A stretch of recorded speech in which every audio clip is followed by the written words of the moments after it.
Hey, Miami sports fans. Stop by Caneswear today at 2655 South University Drive in Davie, Florida. And check out their awesome merchandise selection of your favorite South Florida sports teams.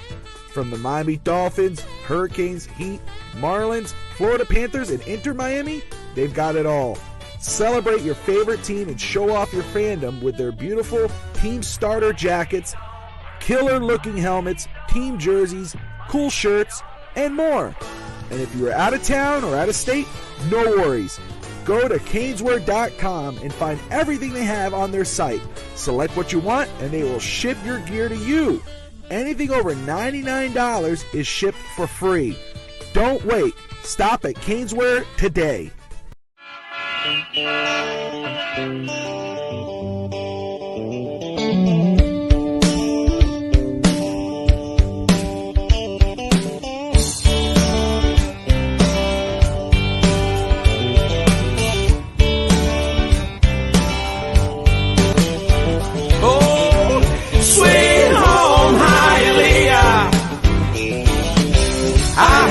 Traffic, but I love you. Ahora de Cuba la Bella, del Palacio de los Jugos, los chicharrones.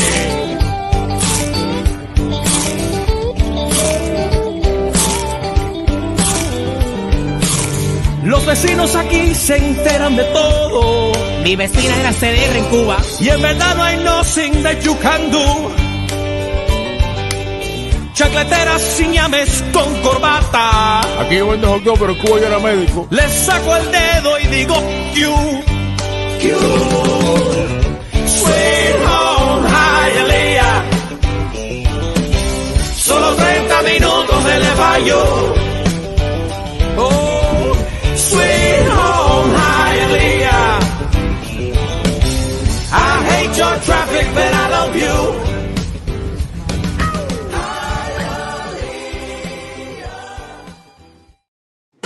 Well, hello, everybody, and welcome to another edition of East 10th Street Boys, straight out of Hialeah. I'm your host, Bobby Finstock, here on the Finstock Sports Network, joined always by my brother, Alex Atiachiska, and special guest, Daniel Salona. Daniel, how you doing, brother? I'm doing well. Just a little pissed off about tonight's Heat result. Yes. But I'm excited to join the podcast and excited to talk a little bit of FINS, a little bit of Dolphins, a little bit of cooking, apparently, like we talked about on the pre-show with Alex. Yeah. But, hey, I'm ready to talk about whatever comes up. I love it, man. That's what this show's about. You never know what to expect. Of course, we're going to touch on the Miami Heat. They lose by 1 point. We're pissed off. We're angry. But the season's not over. We know we're going against either Chicago or Atlanta. We're going to touch on that. Before we do, my brother, I haven't spoken to you this week. We touched a little bit this morning by text. How the hell are you? How's family? Everything good, man. Everything good. I'm feeling much better. I actually started back my routine of waking up early, going to the gym in the morning. So I'm feeling a little bit more energized.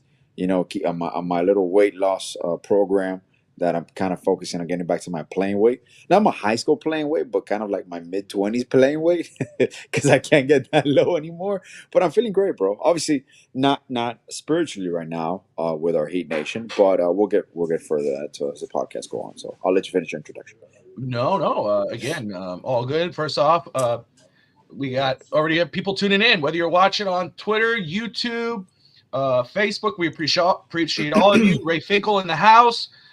We got Will in the house of 305 Sports Now, friend of the network, awesome guy. Guys, if you haven't yet, go check out his channel, like and subscribe. The one and only Courtney, Dolph fan in the house, host over on Dolphins Thursday there of Dolphins Diaries. You got to go check her out. I was thinking about sending them a link, especially Doll, because I know how strong she is in her feelings, but I was like, you know what? Let this be Daniel's night for right now. Let Doll relax a little bit, and we'll get her back. Because I know she's ready to go. I know it's ready. Relax. Take it easy. Take it easy. Josh Wingate. Oh, man. We know Brett, Dave Stager. Oh, my goodness. I'm forgetting her name, but we were having Congrats to them, by the way. Congrats to Dave. Hey. And they secured. That's going to be a good series. Knicks, that'll probably go 6 or 7, depending on how I really wanted to go against the Knicks. I really wanted to go against the Knicks. I was so looking forward to. I'm not talking like, we were going to get them in 7 games. Even though I'm confident in Miami in 7 games. We match up well. But I was more excited about the matchup that is blockbuster right there. Miami. I was more excited Knicks. about making money off my tickets. I'm not gonna lie. That's why you're so pissed. It's not the loss. You're looking at your wallet going, it's like me buying these and dreaming. You're like, oh, I'm gonna get that 150,000, and I get $10, and I'm like, okay, We'll talk about it. We'll talk about it later, Court. Oh, we're gonna talk about it right now. Miami Heat. The game started kind of slow for both teams, but it ended on like back and forth, and it ended, of course, 104-105. Alex, I'll start with you, and then Daniel, you'll go ahead and you can follow up on your thoughts. But Alex, man, run it down. How Courtney brings up a great point. Talks about the rotations. Jimmy got hurt. I was actually away for that. I didn't see that part. Yeah. So I was confused as to why the hell he was not on the floor. But it is what it is. Talk to me about this game. What did you see, and what the hell happened at the end? Well, first and foremost, the Jimmy situation is a little bit you got to kind of question because it didn't kind of look like a basketball play at the end when he was raising his knee. I think it was Oubre, and he got Jimmy right in the knee, right in the. So I don't know if it's a knee contusion, if it's obviously they're gonna do X-rays, MRIs, and we'll have more information to see if he's. I'm pretty sure he's going to play against the Hawks or the Bulls, even though I think we have enough. They have nothing to lose. So that's still a critical game. And it could send us into the lottery. So that's something to keep an eye on depending on how he recovers. But you can tell it affected him in the second half because he kind of started slowing down and it started affecting his play, which is why you kind of saw him become more of a decoy. But that's part of one of the things that there was. I love the fact that DeLon Wright played over 20 plus minutes. I thought that should have been a point of emphasis because his point of attack defense is on point. Obviously, Highsmith was going to play. Marta was going to play a lot of stopping Maxey because Embiid honestly does not look healthy still, and he's still getting his win back. So we should have taken advantage of that. Nick Batum, the closest on him, absolutely killed us. Nick Batum has one of the quickest release, and he's still a great shooter. And it seems to be like one of these role players. And typically in these playing games, a role player can win you the game. And you can argue that without Nick Batum, the Sixers don't win this game at all. So it was his effort, it was his shooting, it was his defense. But in regards to the rotation, I know Tyler and Jimmy shot the ball, I think over 40 times or over 45 times.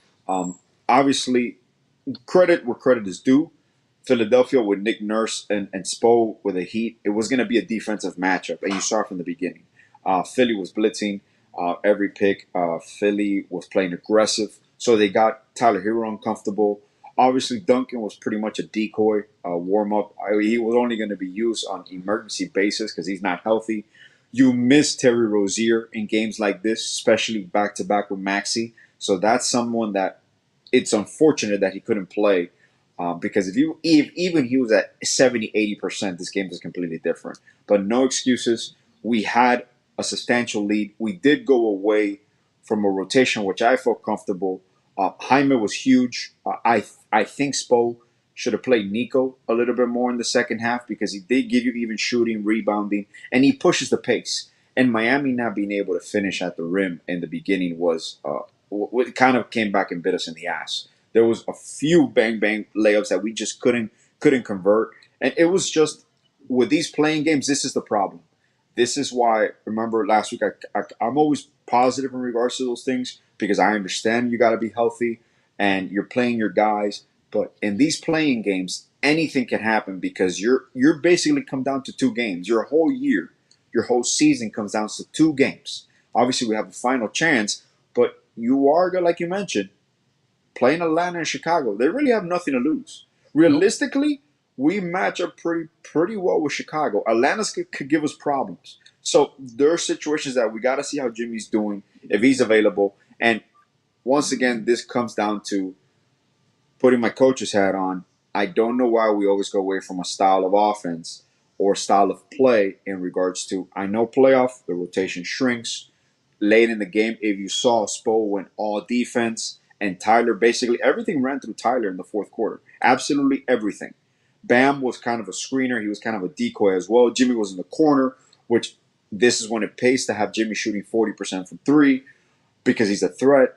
And everybody kind of stepped up. We just came up short, and we basically the epitome of our season. This game went as a season has gone. We have leads, we can't close them out, and once again, now we're hurt again. Now Jimmy's hurt. We got Rozier out. We got Duncan out. So it's gonna be a tough 24 hours just to see the state of who's available and if Terry can make it back. Also, so that will be a huge jump because either way, if Jimmy plays, you can expect Jimmy to ball out defensively and give you maximum effort. He's going to get treatment around the clock. He's going to get shots, etc., etc. But as the game goes on and the wear and tear starts kicking in, as you saw in the second half, he kind of becomes a non-factor on offense because he can't cut, he can't move rapidly, and he's saving all his energy defensively. So we got to see 24 hours from now where we stand. Fair enough. Daniel? Man, Alex, you hit a lot of points there, man. You could hit a lot of points. It was almost like a whole season breakdown, but I love it. I love it. It felt like it, man. It was awesome, dude. I agree on some points. I disagree on some other points. I'll tell you something. For the Heat this season, it's been a tale of two stories, right? It's been a tale of who wins the fourth quarter, and usually when they do not win, they lose the game. And once again, tonight we saw Philadelphia won the fourth quarter 36-30, and the difference ended up being, the fourth quarter. Now, the other thing that I think has been tough has been the Heat getting into games, and that you saw that tonight. Now, where I say I disagree with you is, yes, I thought it could have been a defensive matchup between Spo and Nick Nurse, but I thought at the beginning of the game it was less Philadelphia's defense and more the Heat not making normal shots that they would make, because I saw Hero get off a couple of threes that he would normally hit, and that I saw him hit later on in the game, and he wasn't, making it, as well as, maybe, Jimmy hitting, not hitting some of those layups or some of those floaters that he would hit. That was at the beginning of the game. So I think where the Heat lost this game was in the first quarter and the fourth quarter, and really, I was disappointed at how they came out of the gates. Knowing how they kind of live for this moment. Spo talks about this moment all the time. We're ready to go to work. We're not afraid of going at this situation. And by the way, to respond to Cap for Life, I saw the message there. Yeah, Solana is my younger brother. But everything I know sports related, or everything I know podcast related, I owe to him. So big shout out to my little but big brother when it comes to the radio and podcasting network, because he taught me everything I know. So going back to the Heat, look, it sucks that Terry Rozier was injured. He's been a big part of the Heat's rotation in the last quarter of this season, and he started to get into his groove there with Jimmy, with Bam. They started getting their game going. He was hitting these crazy threes towards the end of the season, and you really missed that tonight. You really missed that point guard, that guy kind of guiding the team in the fourth quarter, and you had Tyler Hero, like you said, Alex, kind of running the rock at the end of the game, and that's not really who you want running the ball, and running the team at the end of the game. I feel more safe with the ball in Terry's hands. I feel a little bit more safer with the ball in Jimmy's hands. Unfortunately, like you said, Jimmy was not up for it to be handling the ball in the fourth quarter. He had to be the decoy, and Tyler just couldn't get it done tonight. And look, if the Heat, miss out on the playoffs altogether and they go into the lottery, I said it last night on our show on the Battered Heat Fans. I predict that Tyler Hero, is probably shipped off in the offseason. I think he has a very attractive contract for what he can offer. And I'd love to see the Heat possibly maybe bring a Klay Thompson or something like that, knowing that Golden State is now also gone and the era of the big three over there is probably over. So knowing how the Heat have been able to rehabilitate careers in the past, a la Anthony Mason, a la, Isaac Austin, and, I can probably keep going off the list. But I would love to see the Heat bring in a player like a Klay Thompson who can spread the floor and kind of give us a different kind of look in the offense there. That's a very interesting point and a thought on it, because obviously our most valued piece, because we're not looking to move Bam, but and you're not going to move Jimmy, at least right now. So the best piece you could possibly move is Hero. And yeah, again, he led the team 25 points, 41 minutes in the game. But again, he come up short. So what can you bring in that would help alleviate that? Alex, we've touched on this. It's like the Tua talk for Dolphin fans. It just comes in, but you actually, I think, touched on it a couple weeks back. What do you think? What's your response to Daniel about possibly if the Heat totally missed playoffs, going to lottery, possibly looking, yes, to move here to get another piece, and possibly Klay Thompson in down the line? Well, I agree with the talk. The hero talk is always going to be there every offseason, especially now with Donovan Mitchell.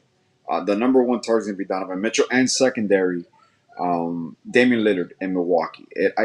Milwaukee is riding on this first round matchup because Giannis is not healthy as well. So Giannis might miss the whole first round matchup, and they have a difficult matchup.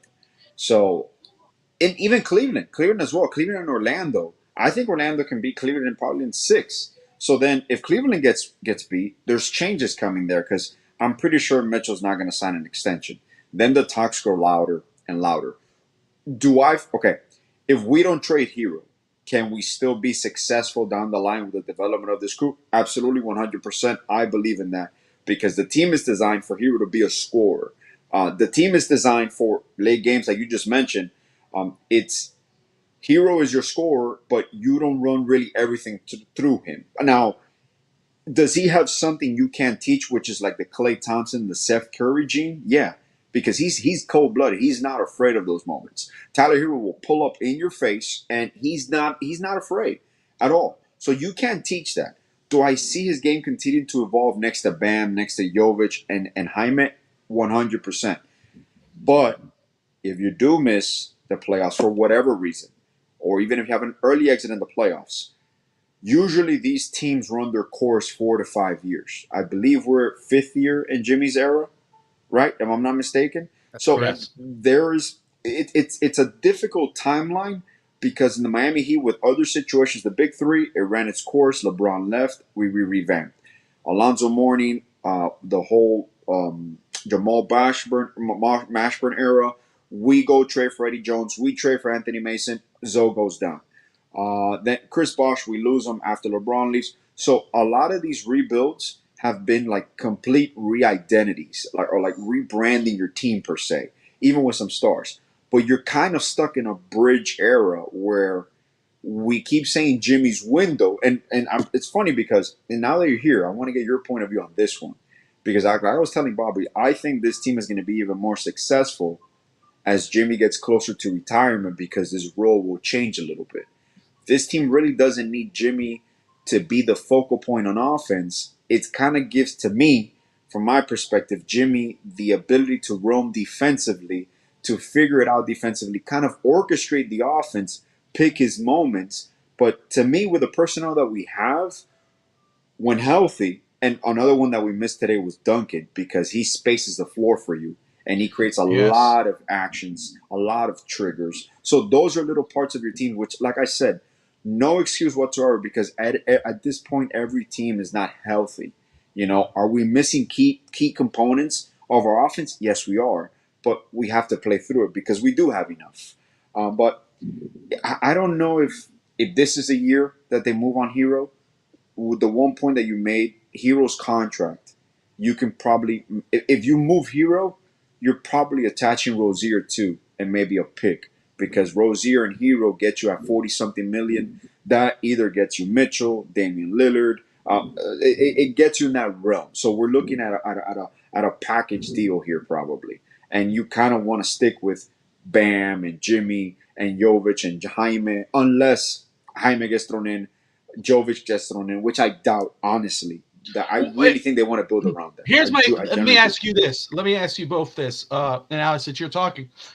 Yeah. If it was between Tyler, Jaime, Jovic, you had to put one of those three to get a deal done for whomever you could think of. Who would you rather say, okay, I'm going to give you up him. I'll give you this guy up, but I'm keeping these two. Who's the one that you would give up out of those three? Well, right now, honestly, asset-wise, it makes sense to put Tyler in because of his contract. I feel that as long as you're not moving Robinson, you can replace that per se. Like I said, there's still intangibles that you can't teach, and he's going to continue to develop, and you want it to be part of your team. But if I can keep Jovic and Jaime, you know how I feel about Jovic and his development, and I genuinely think he's going to continue to improve. Jaime, he's going to refine his game, but this is who Jaime is. This is who he's going to be as an NBA player. Jovic still hasn't even scratched the surface. So there's certain points where you're like, oh man, I'll include Jaime, but out of all of them right now for a team, probably Hero is the most attractive because of his scoring and all that, and contract and money wise, it makes sense as well long term. What I like. Oh, go ahead, Daniel. I'm sorry. No, I was gonna agree absolutely. I mean, although if you gave me the choice of which one of those three I would want to give up, I would probably give up Jovic, because to me, he holds the least value for the Heat. I would rather keep the other two and add a big star. But just like Alex said, that's not going to be able to get done just because of the contract situation. So Hero is definitely going to have to be, I guess the piece that the Heat dangle in any trade talk. Now, I look at it a little bit different, because Alex said that you would have to probably attach Rozier and your first round pick this year, possibly another pick down the line. I look at it a little bit different, because I think that, to me, I would keep Rozier. I like him. He's 30 years old. He's kind of in his prime years.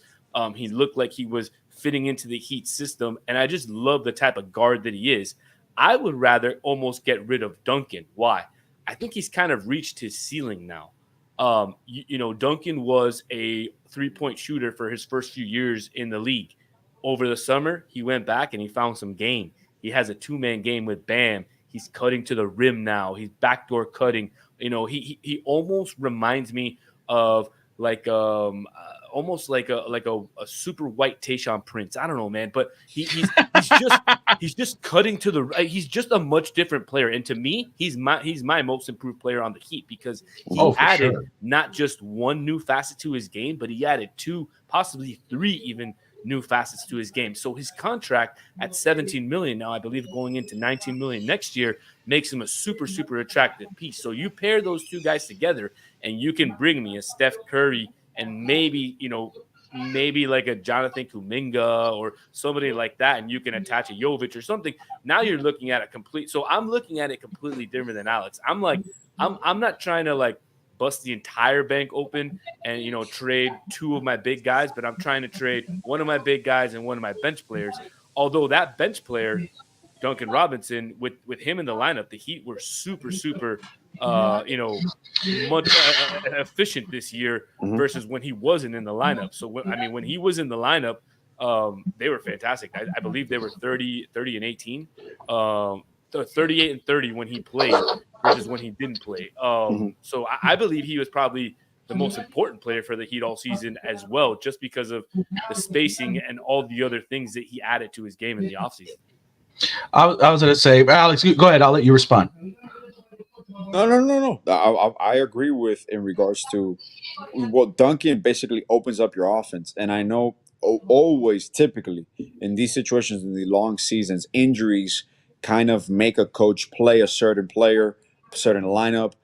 Even the time, for example, in regards to the Jovic conference before, a lot of people are like, oh, why didn't it happen before? If you saw it, we can see it, we could do it. It's like, it takes time to develop, and it takes a situation also where this is where I'm going to pluck you in, and he started evolving with Bam and even with Duncan in the lineup, which that's still one of my favorite starting lineups when Rozier, Duncan. Obviously, it happened that Rozier got hurt, so Tyler stepped in, and I'm pretty sure even Tyler and Duncan can still play together. They've already done it before. So now is a situation where this is the problem. You have this is. As a coach, I can only imagine what Spo goes through in this situation, the whole staff, because now you have your whole season on one game. So you want to find the perfect combination, the perfect staggering of your lineups to be successful depending on who your matchup is. And you have to take into account Jimmy's injury, Terry's injury, Duncan. Do I pluck him in? Am I even doing a disservice to myself if I pluck him in? Because I wouldn't have any other coach to be in this situation. Oh, absolutely. 100%. 100%. Absolutely. That's why he gets paid the top bucks now. And I'm telling you, you trust it. And if it's what was even more telling to me, and you saw kind of Jimmy all the way until the very end. When we knew the game was lost, you saw Spo pulled them right out. And when I see Jimmy on the floor for like the final 3 possessions, and I'm like, oh shit, man, he's really hurt. Because you kind of see him limping, but he's pushing through, he's running.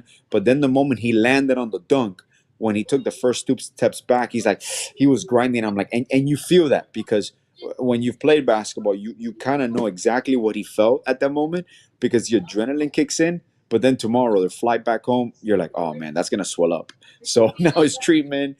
So like I said, your whole season hangs on one game, and with a little bit of luck as well, you kind of have to push through because hey, we could be talking about this situation just like last year, and we were almost out of it, and then we make a finals run. So now it's like, can we get healthy in the playoffs? Because we got Boston waiting for us.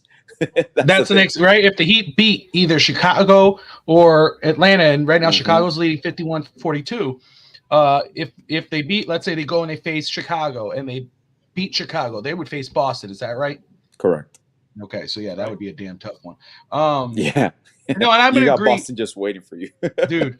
And now with the injuries, but in regard to the Jimmy, Hero, Jaime, first off, I love the aggression from the young guys today. Jovic and Jaime taking that shot. Jaime, I think, had 15 points. I think I put it. Yeah. Jaime played great minutes today.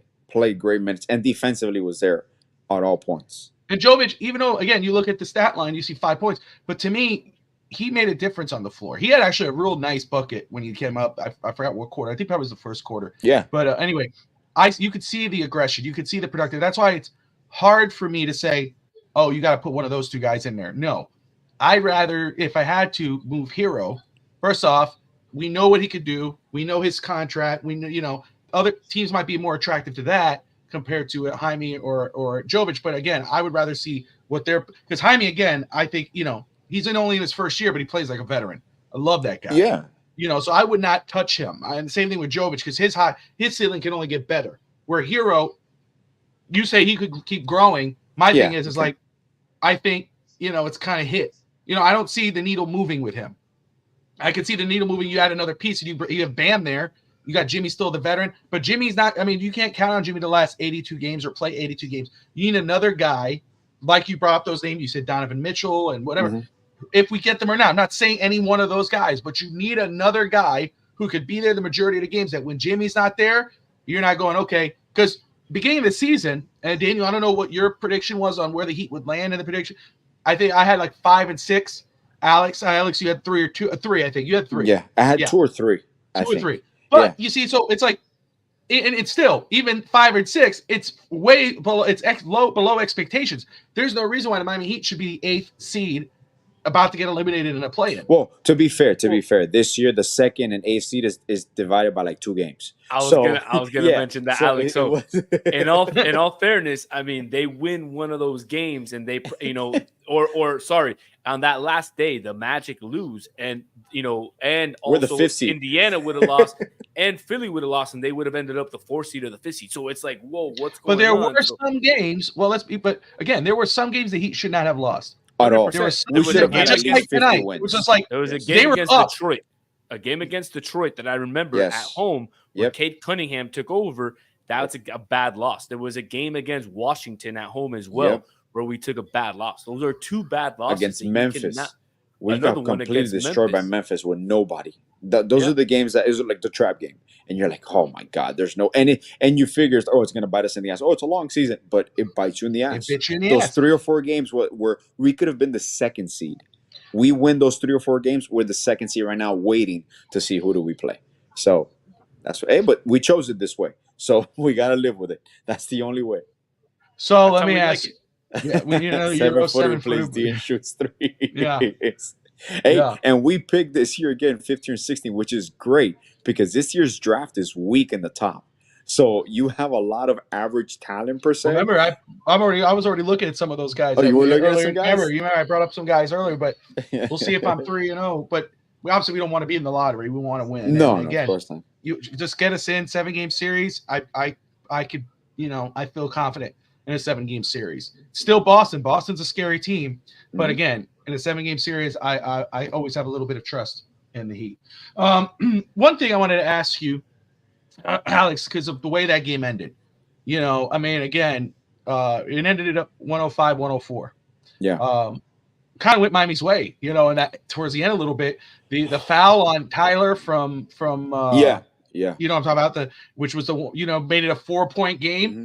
And then it just seemed like they slowed the hell. They were going fast the whole end there, trying to do something. And then at the end, it was just so slow.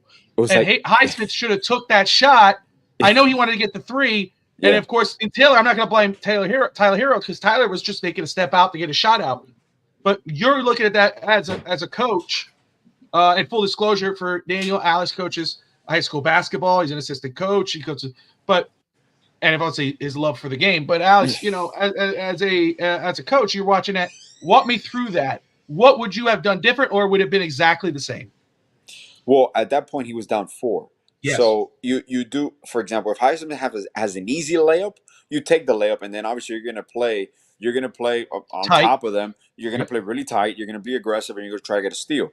So he does. To me, what took up more time, he kept pump faking. So yeah, he had like 2 or 3 pump fakes. You could give me 1 and then kick it out. So I mean, Tyler had a perfect textbook jump shot, and then what's crazy, he makes it, and there's still 0.3 seconds. Yeah. And then no one pays attention. Lowry is a master at this. Lowry gets the ball off a make. You don't need to give it to the referee. And off a make, you can run the whole baseline. So he got the ball. The moment it went in, he had the knowledge to get the ball and throw it right to Embiid, which committed a turnover. And the ball went out of bounds it was going out of bounds with 0.1. And then it actually touched out of bounds obviously with 0 on the clock. So the game is over. But even if Kevin Love makes an attempt or they play some tight D, there's even a chance where you can get a steal and just chuck it up. So those are things that you kind of like, when it's a 1-point game, it's basically suicide for a coach, because there's so many things that now you start thinking, if we would have done this, if I would have made this adjustment. You live and you die by the decisions you make.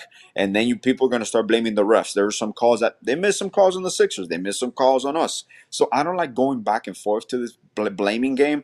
We had that game, and we should have closed it out. And it's insane to me that the momentum kind of changed when Caleb Martin went to the line and missed those 2 free throws. And the whole crowd went apeshit. And I was telling my son, I'm like, if they hit a fucking 3, they're gonna call timeout, because they're gonna come. We're gonna miss a shot, and they're gonna come right back. And that's the beauty of basketball. The momentum, it's coming. And when you see the fans into it, they're gonna make it. We're gonna miss. They're gonna score again, and Spo's gonna walk into the middle court and call a timeout. You know it, because you've seen it time and time again. And it's the only game where the momentum switches so quickly. It kind of happens sometimes in football with like a pick 6, but like in basketball, it's instantaneous, where you have like, think about this. Caleb Martin misses 2 free throws. We were up, I think at that time, 9 or 7. We were up 7, I think. He misses 2 free throws. That's already 2 points. They hit a 3-pointer. That's 5. We miss. They make a layup. That's a 7-point swing within 30 seconds. Like that's a ball game right there, man. And you start thinking, you're like, holy shit. You start adding it up, but still, you can't live like that, because you have to play 48 minutes. And at times a little more if it goes into overtime. And you live with your decisions, man. And the only thing I do question was the shot design. The one that Hero got blocked by Batum. I think it was like 30-something seconds or like 20-something. I think it was like 30-something seconds or 20-something seconds left. You don't really need. I know Tyler was hitting at that moment, but you don't really need that shot. And that's when you kind of knew Jimmy was kind of hurt. He was really hurt, because typically you run something with Jimmy there off Bam, some actions there. So when he saw it, I'm like, it's a forcing. I know Tyler's very comfortable going to his right. He's one of the best in the league going to his right off those screens. If you notice during the game, Spo was going crazy at Highsmith, telling him to get out of the corner, go to the other corner. So Bam can set the high screen. Tyler comes off and pulls it. And he hit like 2 of them. But I still think we could probably gone to the basket, get some contact. But we'll see. I thought he got touched. You know, Right? I thought his I hand got touched. mhm. So on the replay, Yes. when they replayed it slow, I thought Batum got his right hand off the Yeah. release. And it kind of makes me upset because I feel like had the tables been turned and it Hmm. would have been Maxey that was shooting that three, Oh, they and would it call the would have foul. been Highsmith that was defending him, they would have called the foul. They could have So fouled. so I'm a little upset about that. Look, again, I used to, when I was young and immature, blame the referees every game.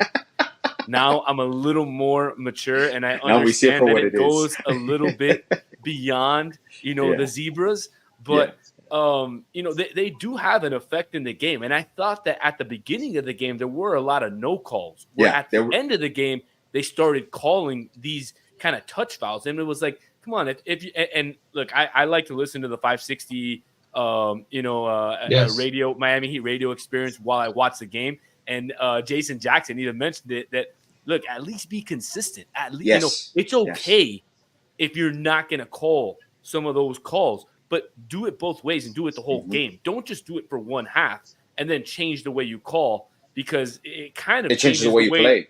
Exactly. Yeah. And the Heat are a very physical team that rely on that whistle, not, to be kind of, swallowed a little bit, because they like to get in your face, play tough D, and try to drown you out. And if they start blowing the whistle, it doesn't go for them that way. But we again, I don't want to blame the zebras. Let's go on to Friday. And it looks like we're gonna have a rematch to last year's final play-in game, huh? Yes. The way Yeah. it's going, 66-57 right now, Chicago. So What let's quarter ask is it? Third quarter or second quarter. 2 Oh, minutes it's left still in the early. second Still quarter. early. Still Still early. early, but let me ask you this, Daniel. Daniel, let me ask you: Are you okay with Daniel? Do you prefer Danny? Either or. I get called all different things. Danny. Because sometimes Dan, I fall Daniel. back on Danny, and I don't want to offend. Like, no, I'm Daniel. Oh, my bad. So Danny, Nah, okay. So Daniel. Call me Daniel, Buck. yeah, call me Daniel. Boys, like, okay, I'm so sorry. So let me ask very quick, and we'll move on. We'll touch on some Dolphins. I just saw something that was very interesting, and it's always a conversation starter. But Alex probably knows already where I'm going. I think every Dolphin fan would know where I'm going. But before we go into that, Chicago, Atlanta, who would you feel more confident going up against if you're Miami? I mean, personally, I don't like either, because Chicago, is known for, DeRozan could go off on any time, and he's kind of known for being a Heat killer. And he's got that lovely mid-range game that, I would have loved to have when I was playing on the courts of Lakes in the Meadow back in my young days, but, not anymore. So, he's got a beautiful mid-range game, but then you got Atlanta, who, I mean, they just given me playoff nightmares. I've been, at State Farm Arena, back when it was, the different arena back in Game 7, in the 2000s, and I've suffered a playoff, ending loss there. So, look, I don't want to face either. I'd rather just be playing the Knicks, to be 100% honest with you. But if I had to choose, you had a gun to my head, I'd rather play the Bulls. Chicago. Alex? Same, because Atlanta's a little bit more athletic. Chicago is more methodical, like you just mentioned, and DeRozan with the mid range, which is kind of a lost art, but is slowly coming back a little bit. Chicago can give you some problems, but my fear with Atlanta's ignitable too. And DeJounte Murray, we saw that was another game that we lost. Atlanta at home. DeJounte Murray went crazy at the end, and we lost that game. When he pulled up for three, I think, or so. Those are the things that I feel that they really have nothing to lose, and they might even be looked to be retooling. There's going to be some changes there. So you're just playing all out. Those are the teams. We have more to lose than the Bulls and the Hawks, because honestly, they've overachieved in regards to what they were doing. Even though people think they underachieve, we're the ones that have the title aspirations. Chicago and Atlanta, even if they make it to the playoffs, they're going to get eliminated in the first round. So they're not scared. Orlando can do some damage in the first round. Man, do you have a backup team? Like if he got eliminated, is there a team you go, man, I'm hoping they win?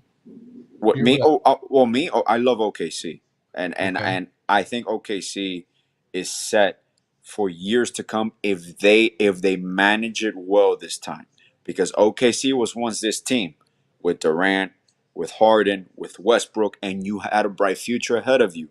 You shipped one off, and then I'm pretty sure this time they're gonna do it right.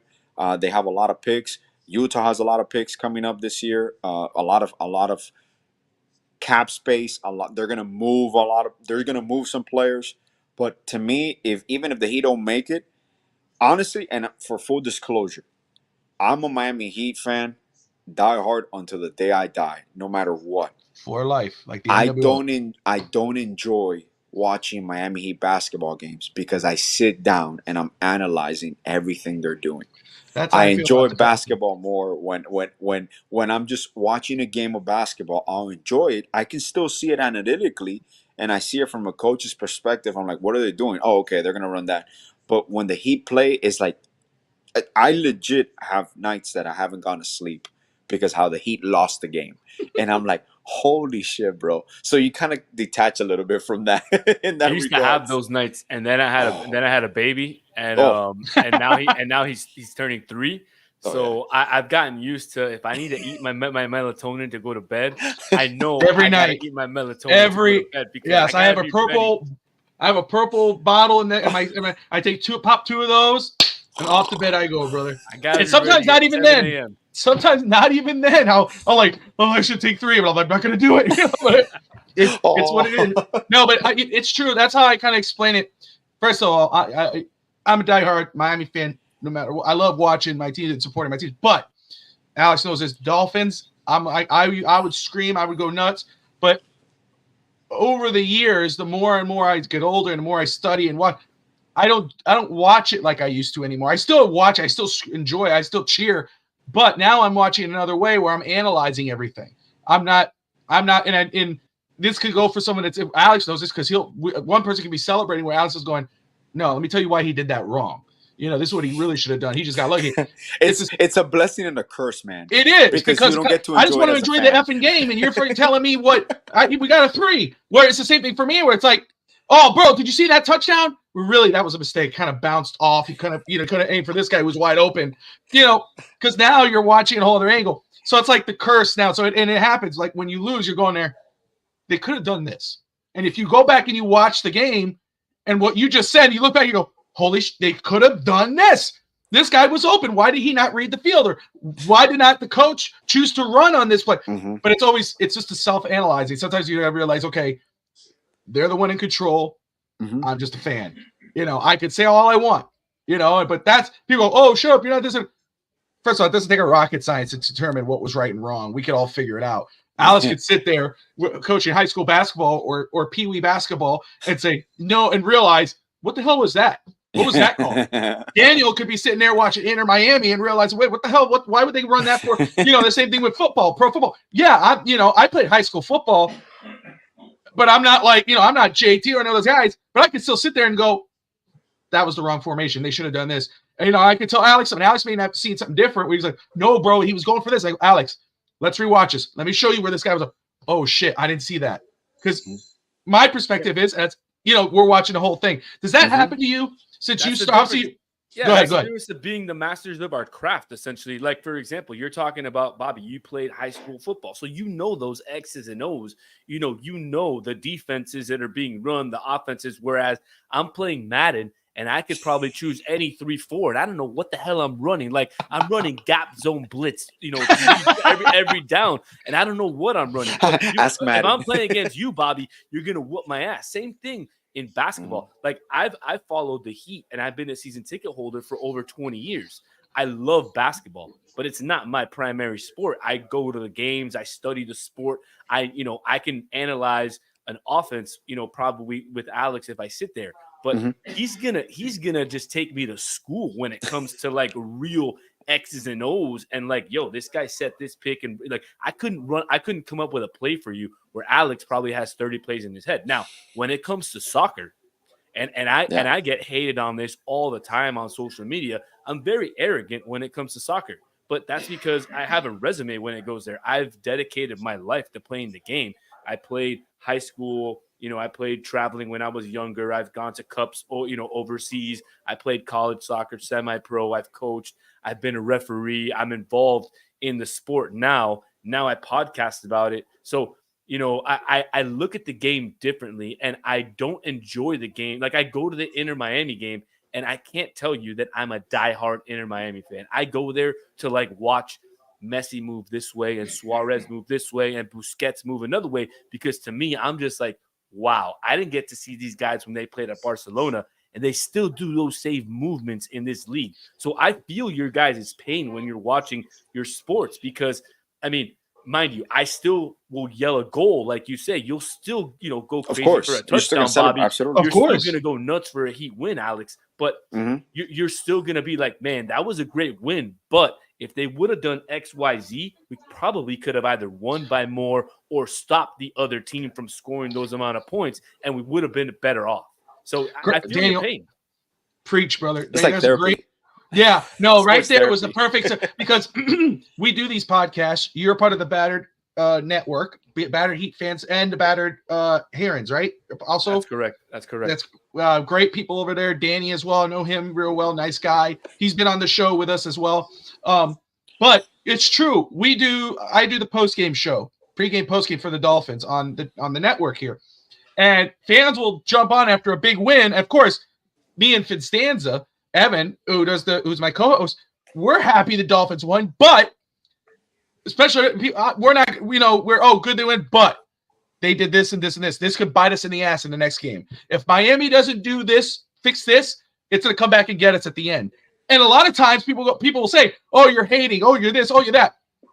Then at this final stretch of the season, it bit us in the ass. And I was like, I don't know what happened. I freaking told you so. It just happens, It's the difference between a casual fan and somebody who's kind of like delved, dived into dove in, or I guess I don't know the word, but kind of just given their whole life to the sport essentially. And like you're saying, Bobby, you're doing the post game show of the Dolphins. They might have won 42-17, but you're analyzing what the offensive line did in the second quarter on that Tua pick, and you're saying like, wow, why did Tua only have 2 seconds when the rest of the game he had 8-9 seconds in the pocket? And you're like, wow, that's the play you're thinking about in your head, when the casual fan is like, yo, Tyreek Hill had 210 yards and 11 receptions. You don't know how many people have told me a win is a win. Yeah. You don't know how many times a win is a win. I've heard that all the time, and I'm like, it is. We won, but that Tua interception by like you say, you look at everything. People go, oh, it was Tyreek Hill. Maybe Tyreek Hill, it bounced off his hands. Okay, yeah, it bounced off his hands, but this guy was open. Or it bounced off his hands, but the reason it's not Tua or Tyreek, it was that not blaming Austin Jackson in case he pops by somehow. Austin Jackson missed his assignment, and that's why Tua got hit and threw the. You're looking at every spot. And people go, can't you guys just be happy it win? I am happy. But guess what? That Austin Jackson missed assignment is going to come back and bite you in the ass. Or that non-read where Jalen Waddle was open down the line, or Barrios, or even the tight end, it's going to bite you in the ass later when he keeps going. It's just, it's great too, because I think, first off, what you said, and Alex, you can fill in if you agree or disagree, but I think it hits the nail on the head. We see it in another way. And not saying we're not smarter or anything than nobody else. No. That's not true. At all. We watch it another way, where we can still enjoy it.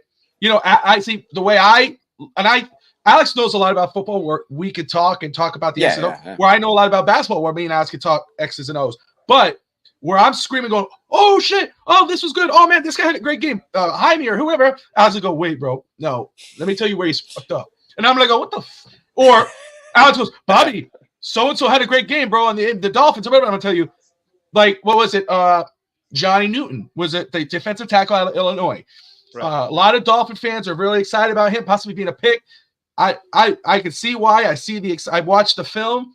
I see flashes. Alex is his favorite defensive player that he would like to see. Charge. Yeah, that's my favorite defensive player. So, but, I know why people love him. I've seen it, but I also seen plays where it feels like he's taking some off. I don't see the consistency. I don't see the difference maker where compared to a Braden Fisk at a FSU. And I throw those names out where Alex, I could say, bro, I'm looking at this guy. I would love him for Miami over here in Cleveland or wherever. And I just go, dude, he's a good player, but he doesn't fit. And this is how. It's not that Alex is saying he's smarter than me or vice versa. It's just we watch it, or at least our respective sports, in that better nature, in another way. No, and it's 100% accurate. And to me, just a side note, to me, one of the funniest things in sports is the epitome of a casual fan, and well, we do it as well sometimes. Which I'm not gonna say we don't, but the epitome of the "you suck." Like when the fan goes to somebody, "You suck." I find it so comical because it's based absolutely on no statistical evidence. It's based on no ability, no super analytical tracking, nothing. It's just based on pure emotion. You can be the most talented player in the world, and you got people screaming, "You suck!" I just find that so funny. The I'm optics guilty. of I'm that. guilty. Oh, yeah. Every game. The optics of that is so funny. That was a famous Bradley Beal meme where they tell him like "you suck" as he's walking through the tunnel, and he's like, "Really? Do I suck?" It's just so funny to be a fan, you know. And granted, some fans that have crossed the line a little bit, and they do get disrespectful. So, like I tell all our fans, have fun. These are professional athletes; they have to live with it. But don't get personal, bro. Don't start talking about people's moms and their wives. Like, just talk about the athlete and how he played and shit like that. Like, and some athletes do take it very personal. By the way, like some athletes read every single post. They respond to everything in their burners. They talk to people. They confront people. Like, relax. Just I have a play. cool story about that though. So I was sitting, fire away. So it was Heat Knicks, back in the I want to say maybe late '90s, early 2000s. Oh my Kurt God. Thomas was on the Knicks at the time. My buddy's Yes. dad is the vice president of a bank down here. He gives us his tickets. They have like row 4 behind the Knicks bench, and I'm like, oh my God, I'm excited. I'm this 15, 16-year-old kid going to a Heat game. And I'm just talking mad crap to Kurt Thomas. But I'm like, yo, Kurt, sit your ass down. You suck, this and that. And he literally stands up and he says, yo, who the fuck said that? And I kind of was like, and he's like, I'm a grown-ass man. I will fuck you up. And I was like, and my bad for cursing, but I got to tell you exactly what he said. I mean, and I was like, time to get popcorn, guys. Time to get popcorn. So that's my Kurt Thomas story. I mean, dude, you can talk some shit, but hey, they're gonna talk shit back. Of course, man. So I don't know if you're a wrestling fan or not. So forgive me if you don't know what I'm talking about. But when I was in college, I was with before my wife and I even were dating, we were friends, and we had a group circle, and we would go to this wrestling company called TNA Wrestling in Orlando, and they would host shows at a Universal. And so this guy was trying to be a wrestler. I think he is. I'm not sure, Indy. But he had, he was a diehard TNA guy, like some guys are diehard AEW, even though I was a WWE guy. But he was like, dude, you got to go. It's different. It's like, all right, cool. First off, Sting is there. I'm going. Let's go. Scott Steiner, Booker T, I'm down. So with Tati and our group of circle, it's free to go. You just had to reserve the tickets online, blah, blah, blah. So it's first come, first serve. So we would get there early, and we'd stand in the line, and some of the wrestlers would walk around and say hello, whatever. It's a real cool experience either way. We'd get in there. We'd always get the seats right by where you would never get WWE because it's like thousands of dollars. We were in the front row where the aisle is. So when the guy would come down the ramp, you're giving high fives and all this. Okay, so Sting comes out with his bat. I see Sting. Sting goes like this to me. I'm like, oh, I was a bitch. I don't care. I'll say that. I was freaking out. Wait, did you have both hands up? Yeah, I was like, Scott Steiner was awesome. My old roommate, Davey, old friend of mine from Hialeah, he went like this to Scott Steiner because of NWO, which is WCW. That's right. Oh, And Scott went like this. Yes. Yeah, it's Scott went, Scott's great. But I remember he went, yeah, brother, he went like this. And when he got close to Davey, he went out of here like that. And Dave's like, fuck you. And it was like, oh, it was perfect. Booker T comes out, went like this. Kevin Nash did this. It was unbelievable experience. There's a guy right now. He plays the SmackDown general manager currently, right? His name's Nick Aldis. This dude was ripped, shredded, and I never seen it before. This is the first time I ever do it. I'm not one of these assholes, but I did. Was that day? And I was like, you suck, Yeah, you look at your body. You take steroids. I said, as soon as I said steroids, that guy turned around and went, the fuck did you say? And we went, oh, fuck you up. Oh, shit. So anyway, he does his match, walks off in the back. We're all laughing. Kurt Angle was there. He spat. You know, it was like a crazy. It was a great experience. We did it a couple more times.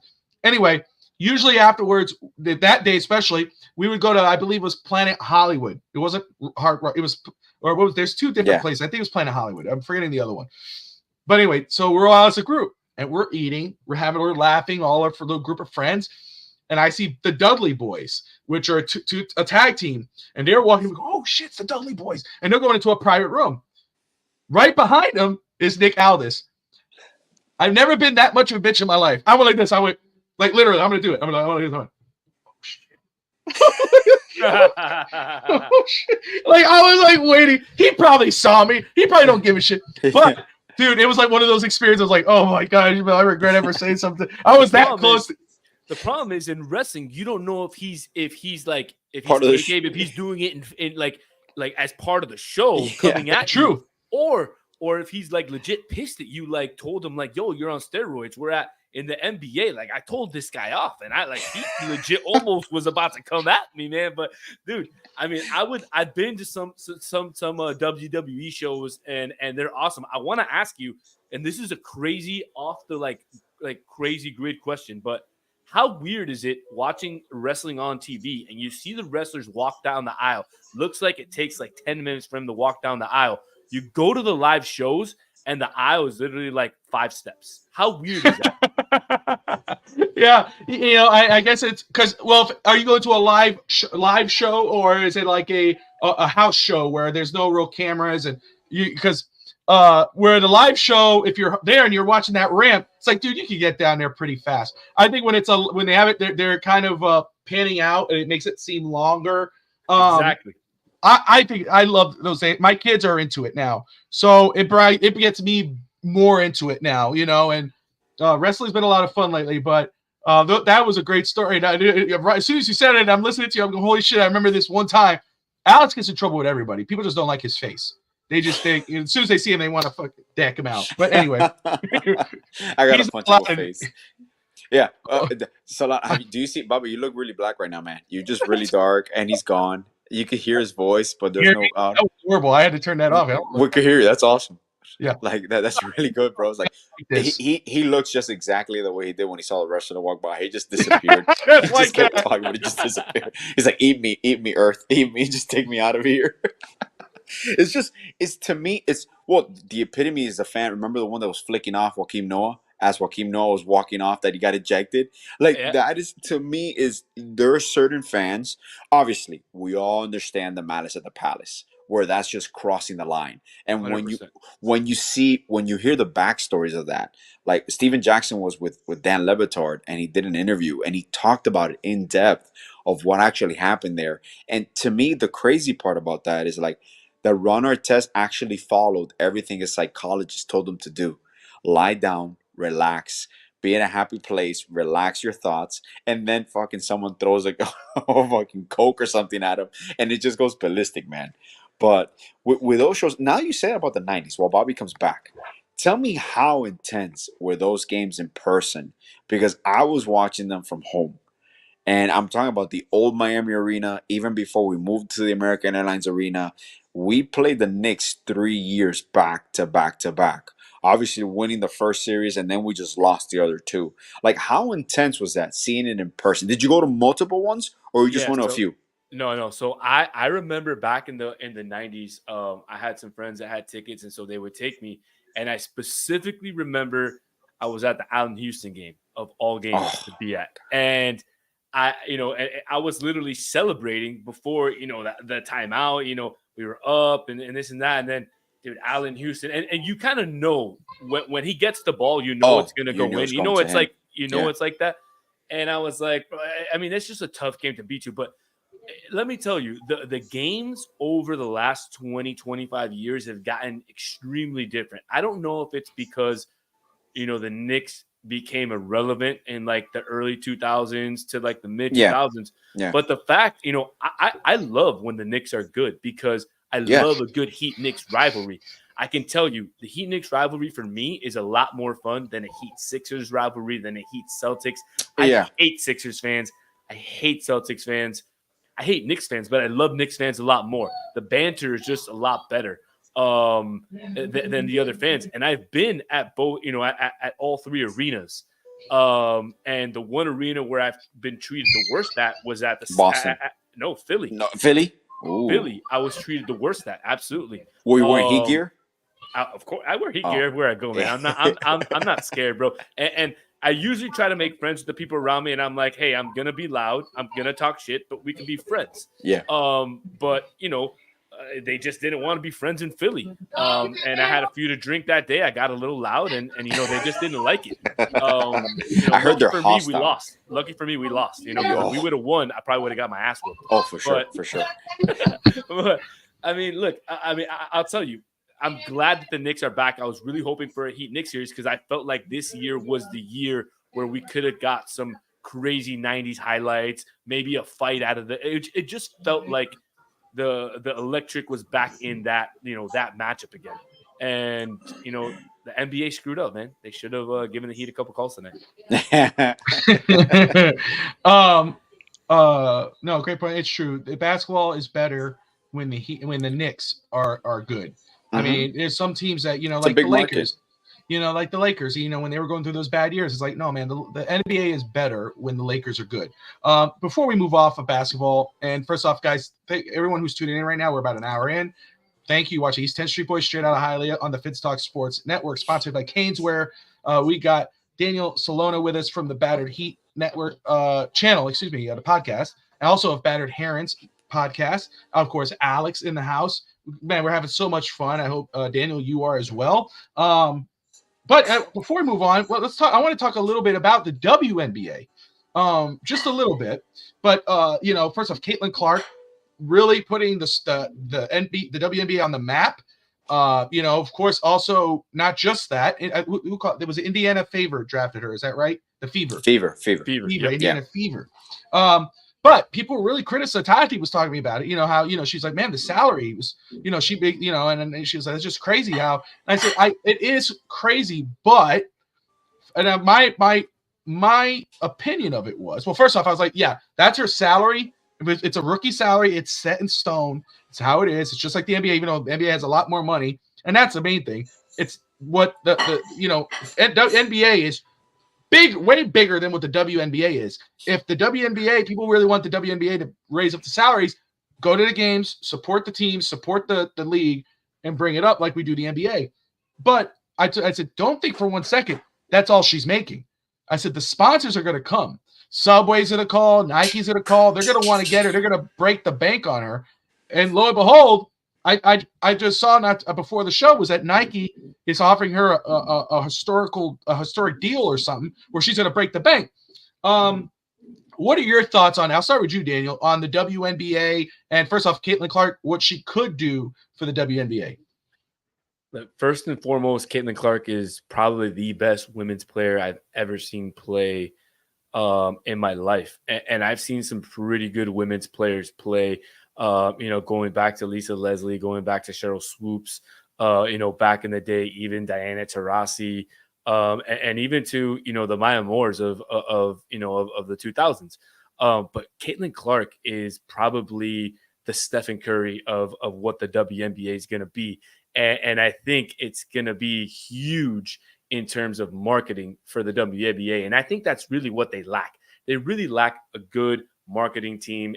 And if it weren't for that lack of marketing and getting the sponsorship deals that the other leagues in the U.S. have, they would be able to pay their players a little bit more, and they wouldn't have to go overseas and play in Europe and in Russia like other women do that do play in the WNBA. So I think it's a shame that they have to go play in both leagues, because of that. But like you said, get out, support it. But I think Caitlin Clark is going to be, and to not, to take a metaphor out of something that I'm close to, I think Caitlin Clark will be to the WNBA what Lionel Messi was to the MLS these last couple of years. And yes, I think it's going to be absolutely huge. I love that you said it, because it was on my mind, was that could she bring what Leo Messi brought to the MLS? Because obviously there's a big base for Major League Soccer, but it wasn't what it became. It became what it is right now because Messi coming to MLS and obviously coming into Miami. Alex, your thoughts on the whole situation down there? Well, I'm going to put it very simple, and I think it's an infusion of talent at the right time in regards to the youth being interested, and even basketball per se as a sport. Right now in high school here in Florida, it's happening in other states, but in high school there's going to be NIL deals. I think they've did the final approval, so now you're going to have high school athletes that can be paid to play for certain teams. So that's going to break off obviously a section of high schools per se, and in women's sports in regards to the WNBA or even women's high school sports, Caitlin Clark is bringing cool to the NBA and to the WNBA. And you already had the Candace Parkers. You've had superstars in the WNBA, but the timing is right. What they do need, like you mentioned, aside from the marketing, is a new TV deal. I don't know when their new TV deal is up, but if they're generating more money, those contracts, for example, they should be going up in the next their CBA. I'm pretty sure they have a CBA in regards to like obviously a president of the WNBA Players Association, and also past players being involved in team ownership, past players being involved in GM roles, in coaching roles, and college basketball, believe it or not, is gonna help out. Women's college basketball is gonna help out the WNBA because talent keeps being produced, and this draft alone, the top 10 players are franchise builders for those teams. And you even got Angel Reese going to Chicago. Dwayne Wade is an owner of the Chicago Sky. So there's a lot of, unfortunately, what helped them out also the movement in our country where the focus on equality and making sure women have the same right, that's only going to benefit them because you're going to have a lot of male owners being involved as well and becoming owners. For example, leading like Mark Davis. Mark Davis is one of the premier WNBA owners where he started chartering flights for the players. WNBA players used to have to fly coach, obviously first class, but they used to have to fly and wait the same like a regular passenger. So at this point, this is in the 60s or 70s, but unfortunately, women's sports in regards to men's sports is always 30, 40 years behind. So in the next decade, you're going to see the WNBA explode with record crowds, record revenue, and player salary is going to increase where you're not only going to have to rely on a second job or sponsorships, or you're going to have a decent salary in comparison. I'm not talking about 10 $11 million, but at least getting to the point of 3 4 $5 million, or maybe even like an MLS rule where you have a designated player that can make X amount of money. You have to be creative with the cap, but it's the fact that they're interested again in South Florida. There's Nashville interest for a WNBA expansion. There's a bunch of things. You're muted. Can't hear you.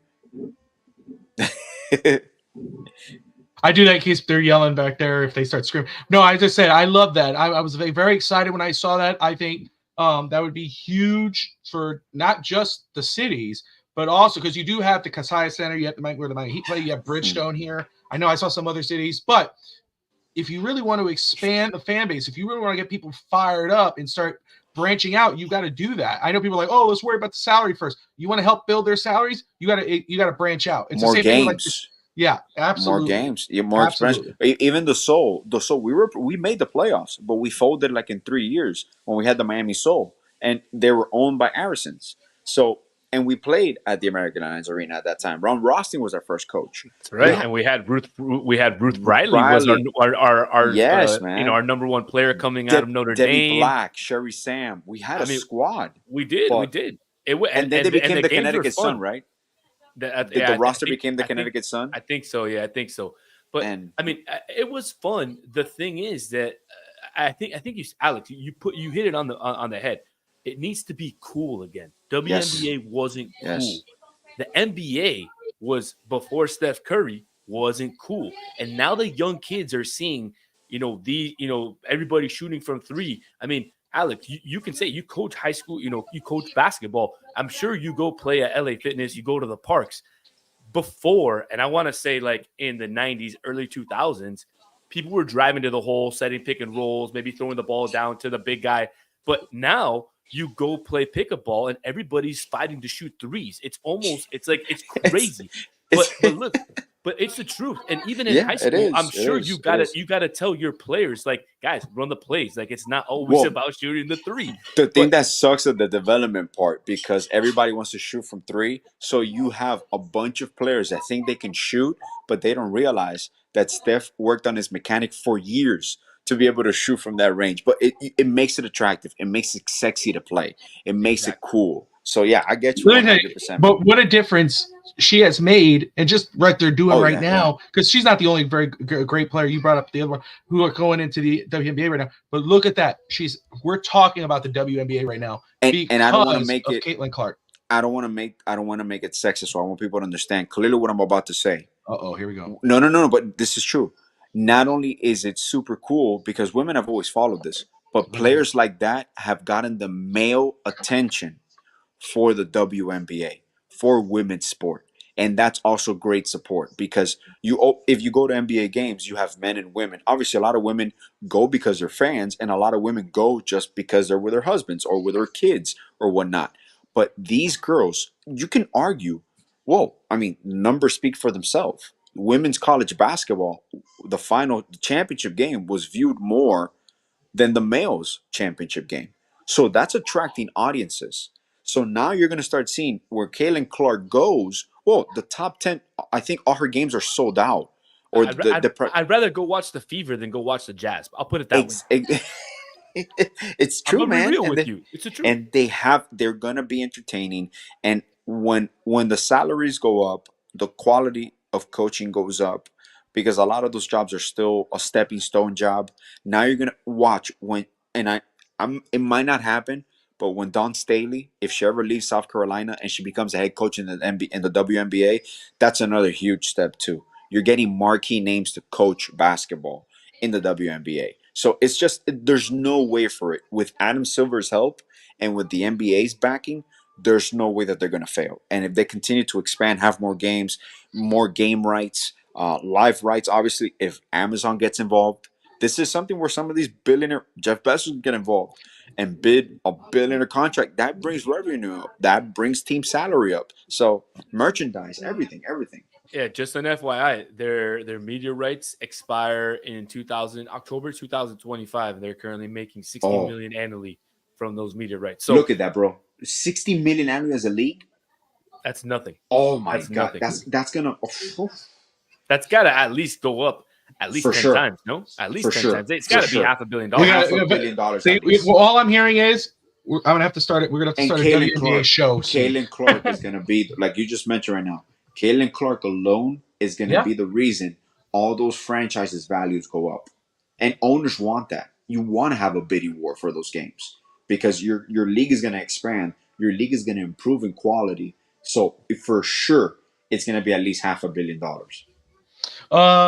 All right, so I wanted to touch on this. I was going to talk about, and we are about the Dolphins draft, because I would love to get Danny's thoughts on what the Miami may do at 21. But I saw this pop up from Pro Football Network.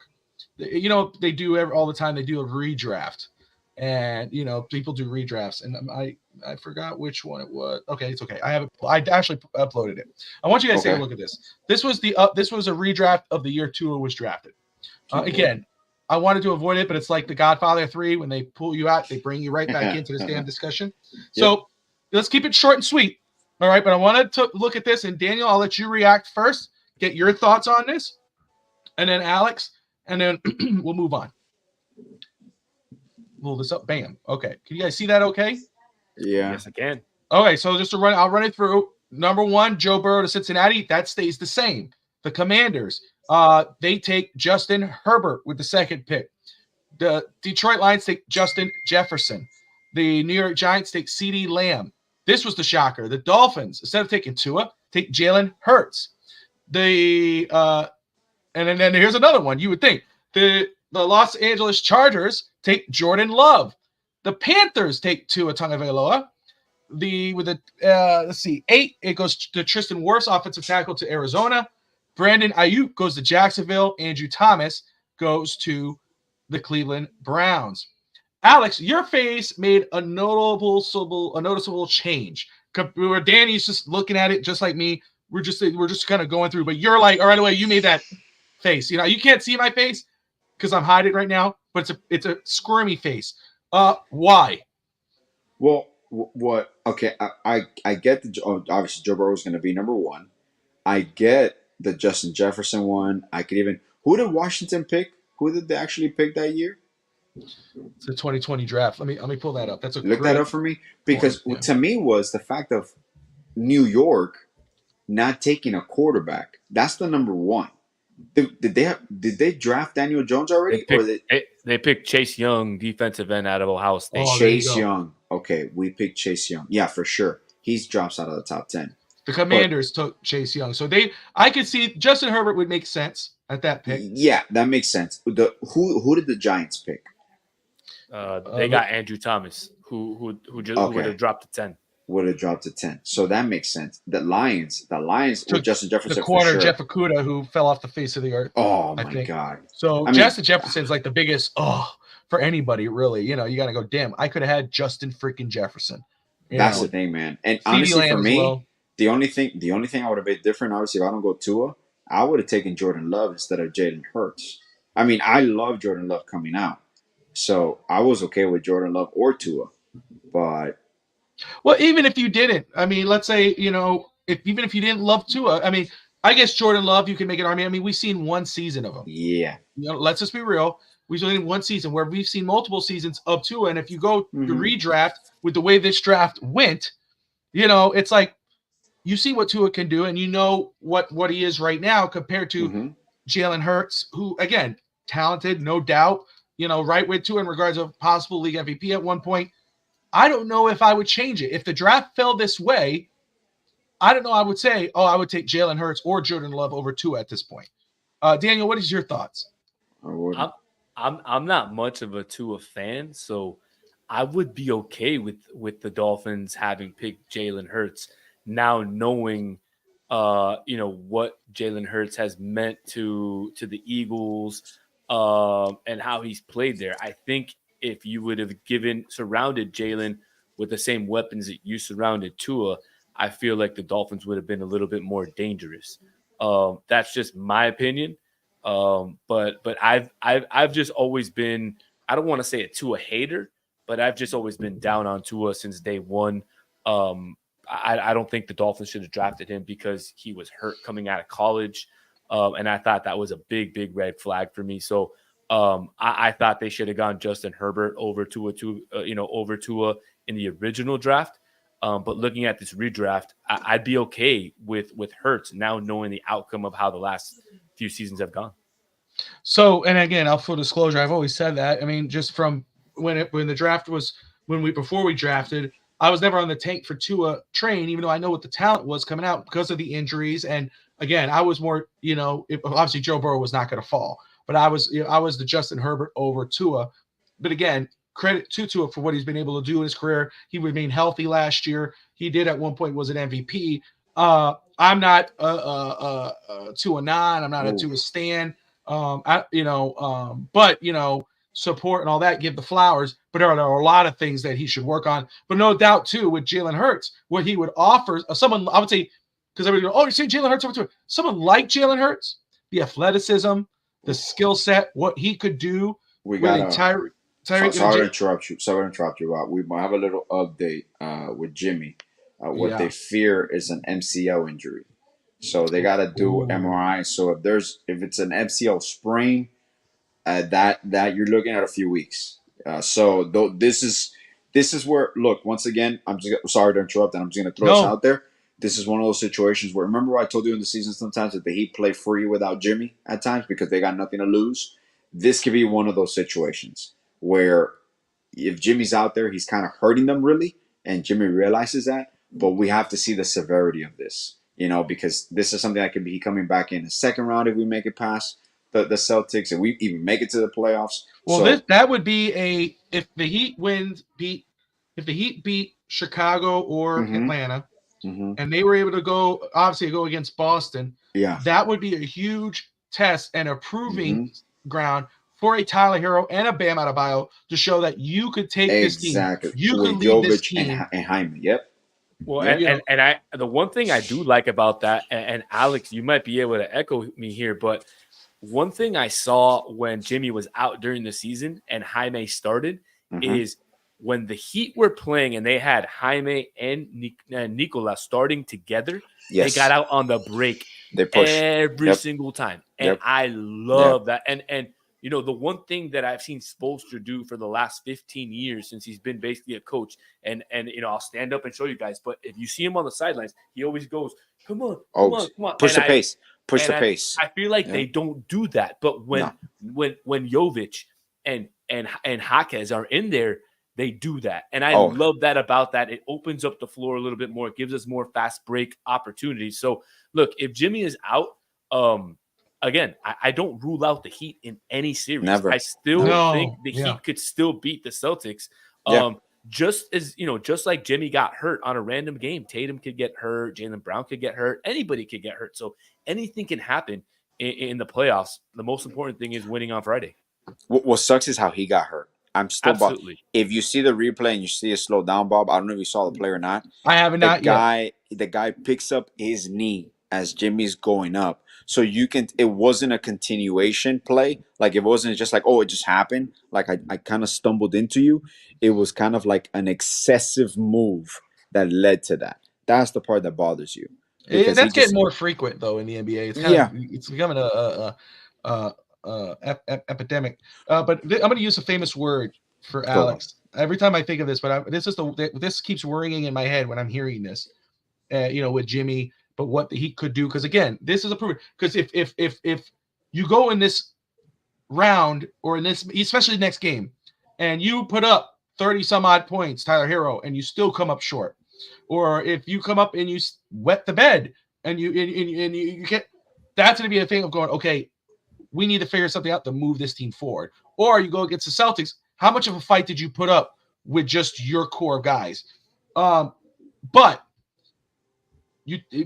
Daniel brought up a great point. What they were able to do when Jamie was out with a Jovic, with a Jaime, who Alex knows. I love both those guys coming out. I actually had those two guys coming out for Miami, so it was great news for me. But again, Alex, I don't know. Can you guess what I'm thinking when I say I'm hearing something in my head? The way they're talking, the way this is kind of going. What's your famous quote? Blessing in disguise. Oh, blessing in disguise. Yeah. I got to make a T-shirt with Alex's face because he's famous for that. But it's not wrong. But he goes, Bobby. No. It's just a psychological point. Where, for example, if Jimmy's out and you go into series against Boston, you got nothing to lose because you know that to the media. What if Tyler Jimmy's proves out? He could be, or Bam proves I could be this guy. At that point, if you go into a series against Boston without Jimmy, all the pressure turns to Boston. They were the regular. They have the most. No one's going to pick us. They weren't going to pick us. No one's going to pick us. Now, what can you do as a team? You can play freely, and you can play to your identity. And like you mentioned, the point I love about makes you run. Bam wants to run. You got Robinson firing on cylinders. You got Rozier who wants to run. You got Hero who loves the back and forth, and then you have athletes. You got Martin. You got Highsmith. Look, you have the personnel to do it. So, could it be successful? Yeah. And then now, does this expedite the evolution of Jimmy into a lesser role? Which Jimmy's still your most important player. Why? Relationships. Relationships matter. That's why I tell you, it all goes into play in the next extension. Do I believe he's going to get a mega extension? No, I don't think he's not. But he's going to work out a deal where he takes out one of the player options and he gets like an extra year. But relationships matter. People forget this. Jimmy has relationships with everybody in the NBA. And what led Jimmy to here was his relationship with Dwayne Wade. And that matters. That matters. And people's relationships with Bam becoming the face of the team. So this is a transition. This is a window. Now, do we know the full extent? No. Does it look bad? Yes, it does. Did you watch the video of him walking out? No, I haven't seen it. He can't even put all weight on it. Very slow. He can put a little bit, but he's limping. I watched the replay though, guys, of the play. Yeah, and it looks a little dirty to me. It looks right? like his knee went up. It sounds dirty. I haven't seen it yet, well, but it looks like Oubre kind of leans into his knee on purpose and goes up on it. Yeah. So I don't think the NBA is going to take a look at it. I think they'll just do what it is what it is. But to me, it looked like a dirty play That might be the homer in me coming out, but I don't know. It just looks weird. And yeah, I saw him hobbling out. But I'm with you guys, man. I think this is a chance, like you said, Alex, man. This is a chance for something nice to happen. It is, and it's crazy to me because that's why I tell people everything matters. Because if you're not in this play, that doesn't mean Jimmy's not going to get hurt in the playoffs. That's why people are like, oh, resting. I don't believe in that because yeah, you can rest if you're hurt. I got no problem. But oh no, we're trying to conserve them. There's injuries that happen, especially in basketball. Out of all sports, especially basketball, injuries happen in an instant and it's not expected. You could go down the first game of the season. You could go down on game 7 in the second minute of the game. So you people are gonna be like, oh, you see, we shouldn't have been in this playing. We would have taken care of those games. We wouldn't be playing right now. Jimmy would have got hurt. You can't go into that mode because once again, we're here now and we gotta play through it, no matter what. Now, it does give you, I guess, more of a psychological freedom to be like, oh, even if we lose against Atlanta, oh, we lost against Chicago, we didn't make the playoffs, oh, we're gonna go get swept by the Celtics. If that's the mindset people want to have, go ahead. Can they compete? This team knows they can compete and they can play winning basketball and they're difficult to defend. So all is up. All is up in the air. But once again, we still wait for the results because that will determine. But you're looking at least, if it's a sprain, you're looking at least a month, 3 to 4 weeks. I know Jim's going to try to play, but then team doctors are not going to let you play because now it's career. There's certain situations that could backfire on you or other injuries that could come from that. So let's keep moving on. We're going to do one more thing with the Dolphins, and then we're going to do some fun stuff. We're going to wrap this up. Beautiful. Someone's pissing off the baby out there. I don't know if you all hear her, but she is going off. Oh, we're here. We're here. Sorry, I'm so sorry. No worries, man. It's a laid-back atmosphere here on FINS Talk Sports Network, Danny. So I apologize. That's how we are, brother. We talk sports. It's laid back. We all got family lives, man. It is what it is. It's all good, man. She's just mad about the heat. It's all good. That's what it is. She's pissed off. Damn them. Damn them all. All right. So moving on. One thing on the Dolphins, I just want to get it because look, man. This free off season, I've touched on it. You know, you got to give credit where credit is due with the way they were able to approach free agency with, over the cap. You know, you would think, man, they weren't going to get a lot done. They lost Christian Wilkins. They lost Xavier Howard. They cut him. Andrew Van Ginkel's gone. I mean, you know, it's just one thing after another. And you're like, man, this is going to be a one and done. I mean, it's just not going. Then they come around and, well, obviously we figured they would work out some contracts. They would get above under the cap, but they did it in a way, and they still signed some very solid pieces. And they're going to go into the draft with as little needs as possible. Again, the only real ones is right guard, interior offensive line, wide receiver, and edge rusher, possibly D-line, even though they really beefed up their D-line in regards of solid depth. Chris Greer in his press conference yesterday admitted that, hey, you know what? We have spoken with OBJ, but nothing is intimate, not working out. They said money is just the issue. With nothing intimate, and seeing how aggressive Miami has been trying to bring in OBJ, obviously meeting with plenty of wide receivers. First off, let me ask you this. Who would you want, or who are you? Is there any favorite player or position you would like Miami to target, Danny? And how likely, in your belief, or how would you be okay if Miami targeted a wide receiver at 21? All right. So, and to answer your first question, I'm going to be extremely boring. I'm going to go back into my bag of tricks into the Dave wants that era. And I would say I would rather them go for an offensive tackle or a defensive tackle. Why? I think that's where we need the most help. I think that's where the Dolphins have lacked. Definitely on the offensive line, probably since I started watching them, in the late 80s, maybe after the Richmond Webb days and all that. But after Ricky Williams, and he didn't even have an offensive line to run behind. He just did it based off of, smoking a lot of whatever he smoked and just, pure testosterone. But, I think they need an offensive line. I think that's what Tua needs. Tua needs more time to be able to look through his progressions. If we saw last year, he usually didn't get through all his progressions. He was kind of just throwing to Tyreek Hill or Jalen Waddle all the time. He didn't get to look through 1, 2, 3, 4. So he needs a little bit more time.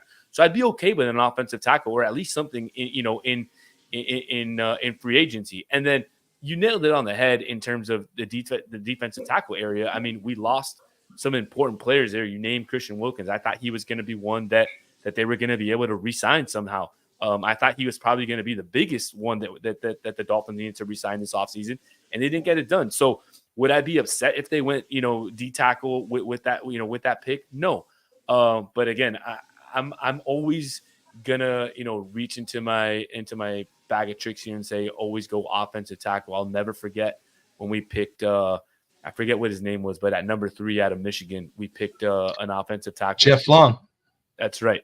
That was Jake Long. Jake Long, not Jeff that was Long. number 1 overall. That was the first overall pick. We skipped on Matt Ryan. Overall. Yeah, we couldn't come to a contract with Matt Ryan.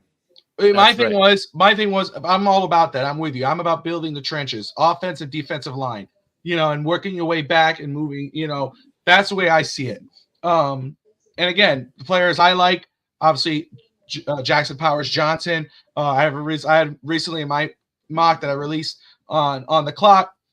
Dolphins team mock, or first off round 1, then the team mock was Miami trading back with Baltimore. Baltimore trading up because of the run on offensive tackles. They trade up and get Tyler Guyton out of Oklahoma. With the injury concerns, Jackson Powers starts to slip. Miami ends up getting him at 30. You go, well, wait a second. We signed Aaron Brewer. He's a center. He's your starting center. Guess what? Jackson Powers played right guard in Oregon. Before he was a star center, he was a star guard.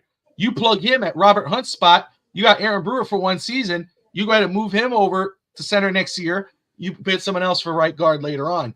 That's how I had it playing out. However, knowing the talent, first off, there's a lot of good wide receivers in this draft.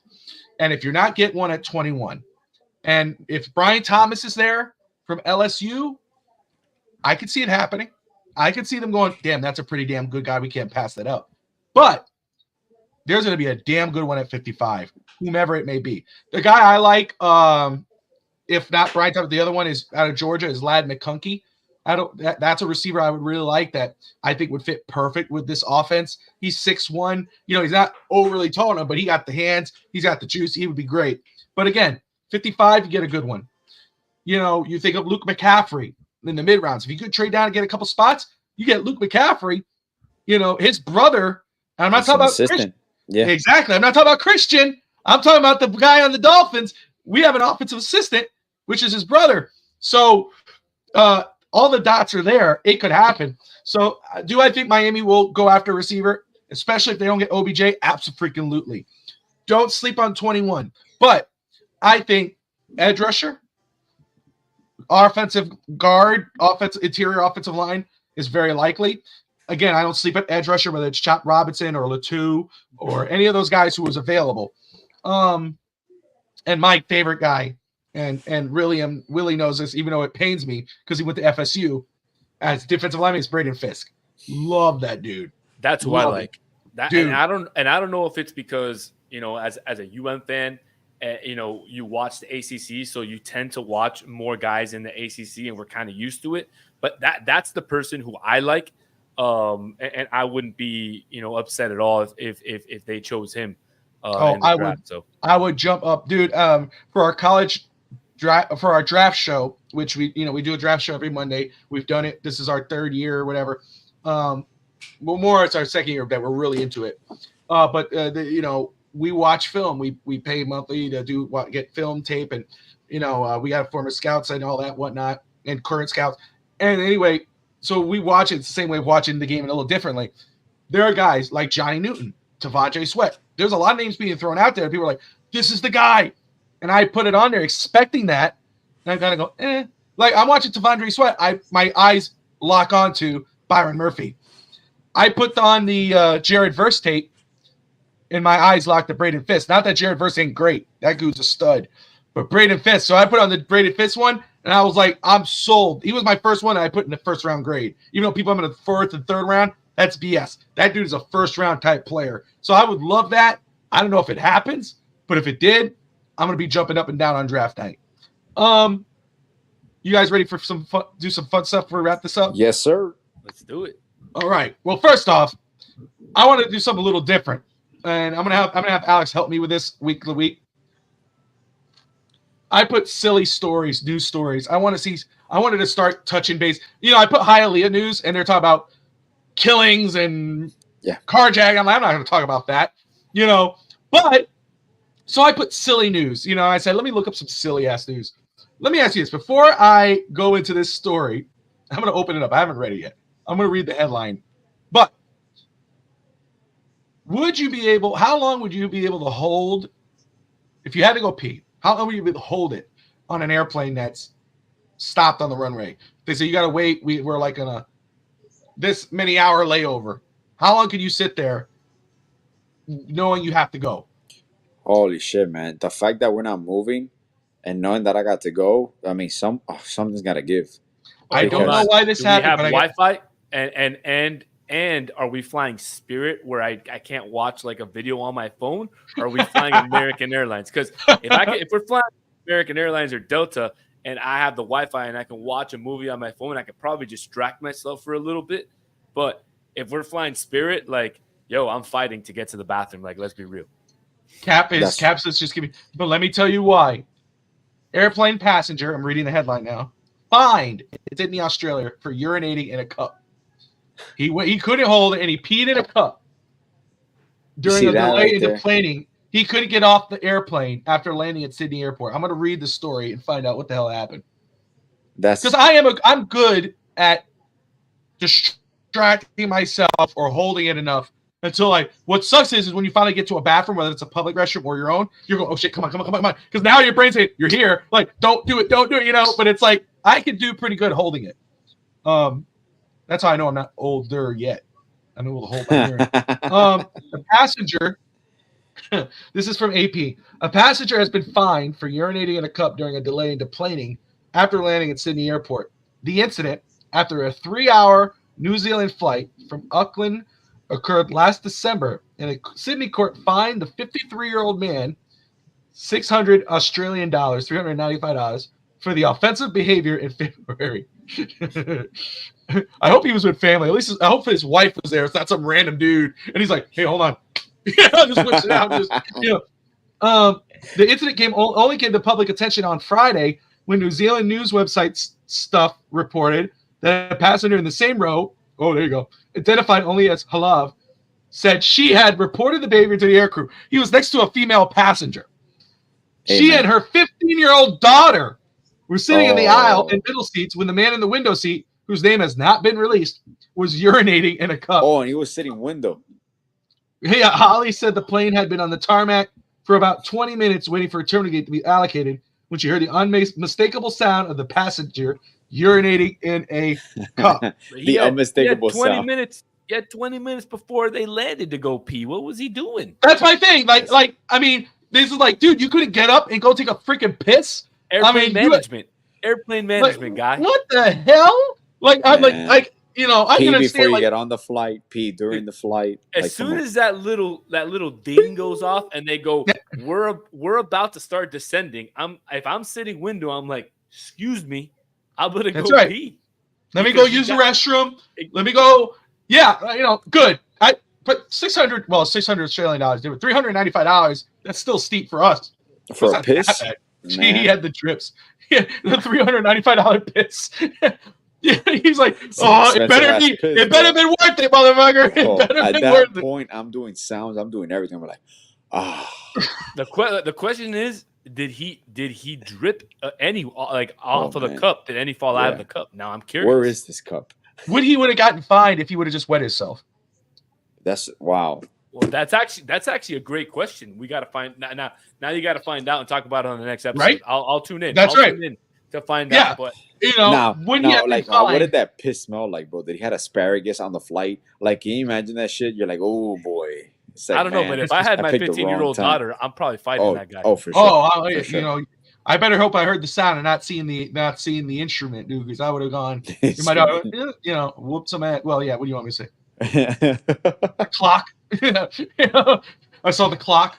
All right, so there you go. Let me go. We got to find out, bro. He wants to know what happens if you. Because again, and then if you would have done it, obviously you probably want to get up as fast as possible. Like once everybody starts leaving, because you don't want somebody to go, dude, did you fucking pee? You know.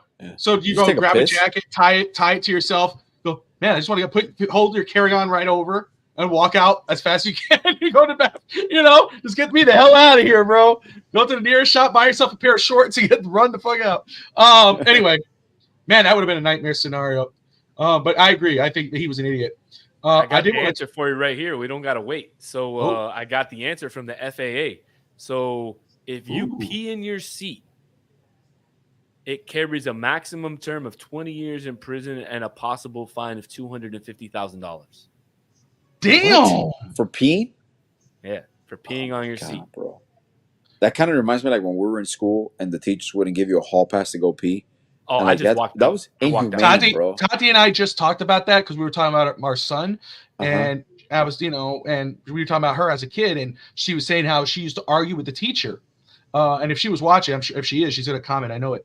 But she usually watches Daniel, and she's the one that I will go back and forth with. But we were just talking about this. We were having lunch together, and she was talking about how she would argue with the teacher or the principal about just getting up and go to the bathroom. She's like, I don't even ask. She's saying like, I don't even ask when I go home. Why would I ask here?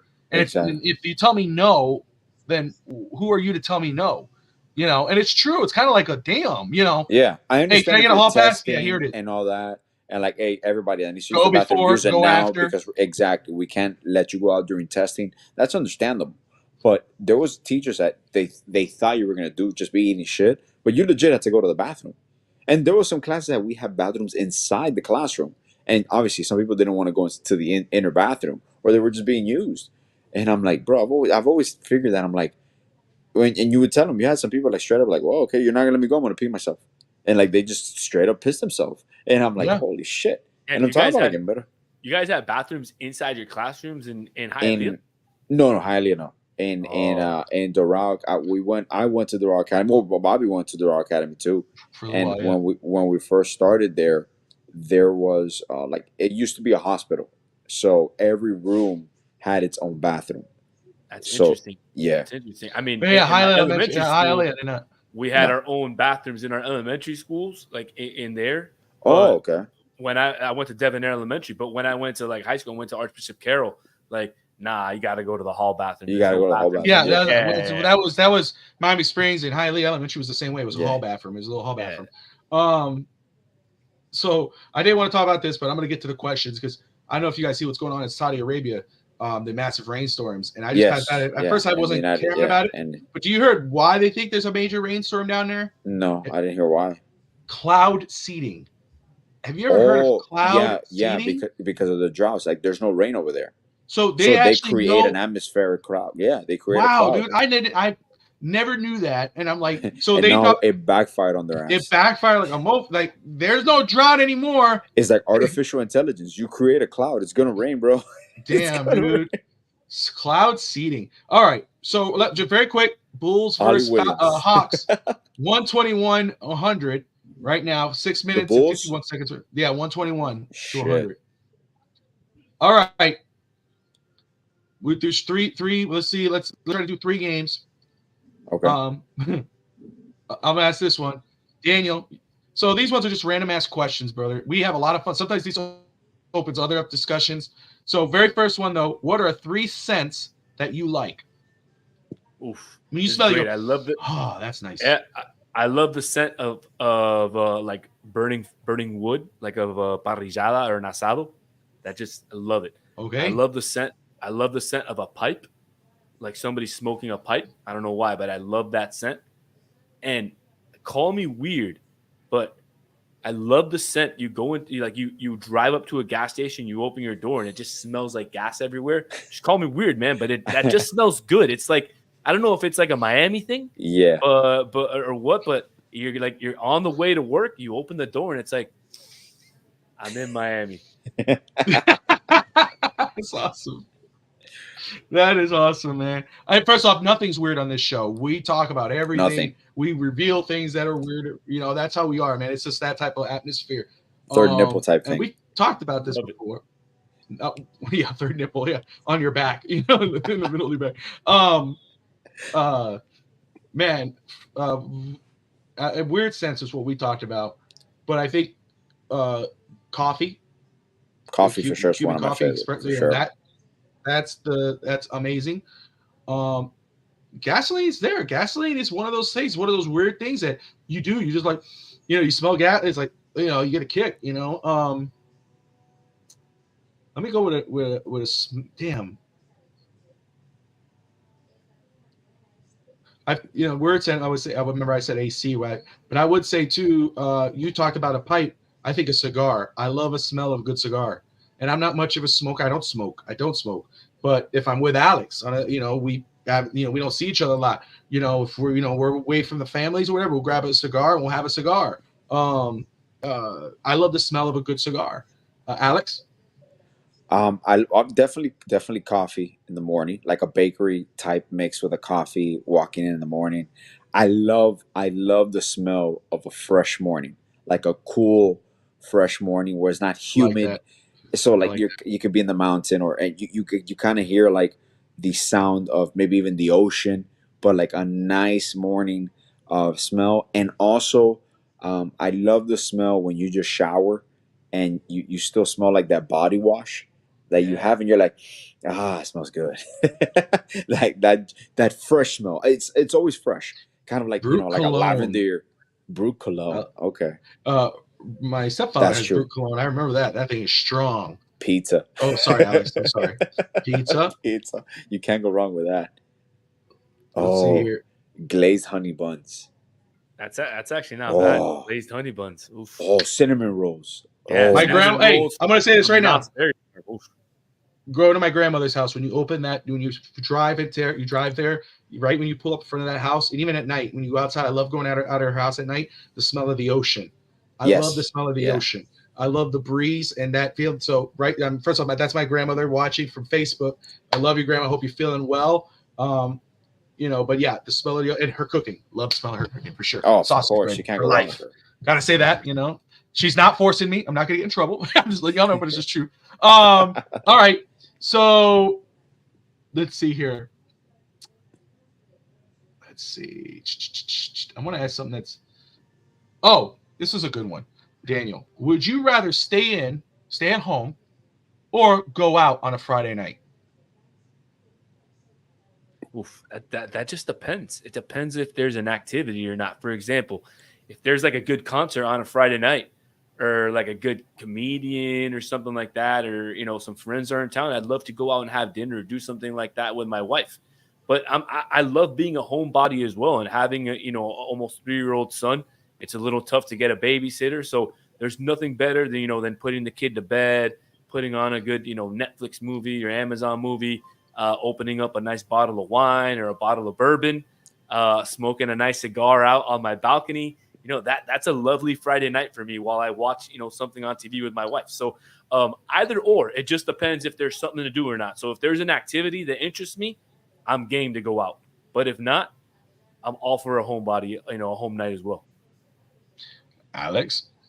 For me, staying at home at this stage of my life. Well, I've always been a homer, but for me, staying at home. But if I do go out, I like one of those quick, not quick, but like you said, like a destination place where I know I'm not gonna be there for more than 3 or 4 hours. Like so, is one of those moments like kind of like now to the smell thing, where you shower, you smell good, you look, get a little dressed up, and you gotta go out. I always like that feeling of showering or go out, because you go out fresh into the world.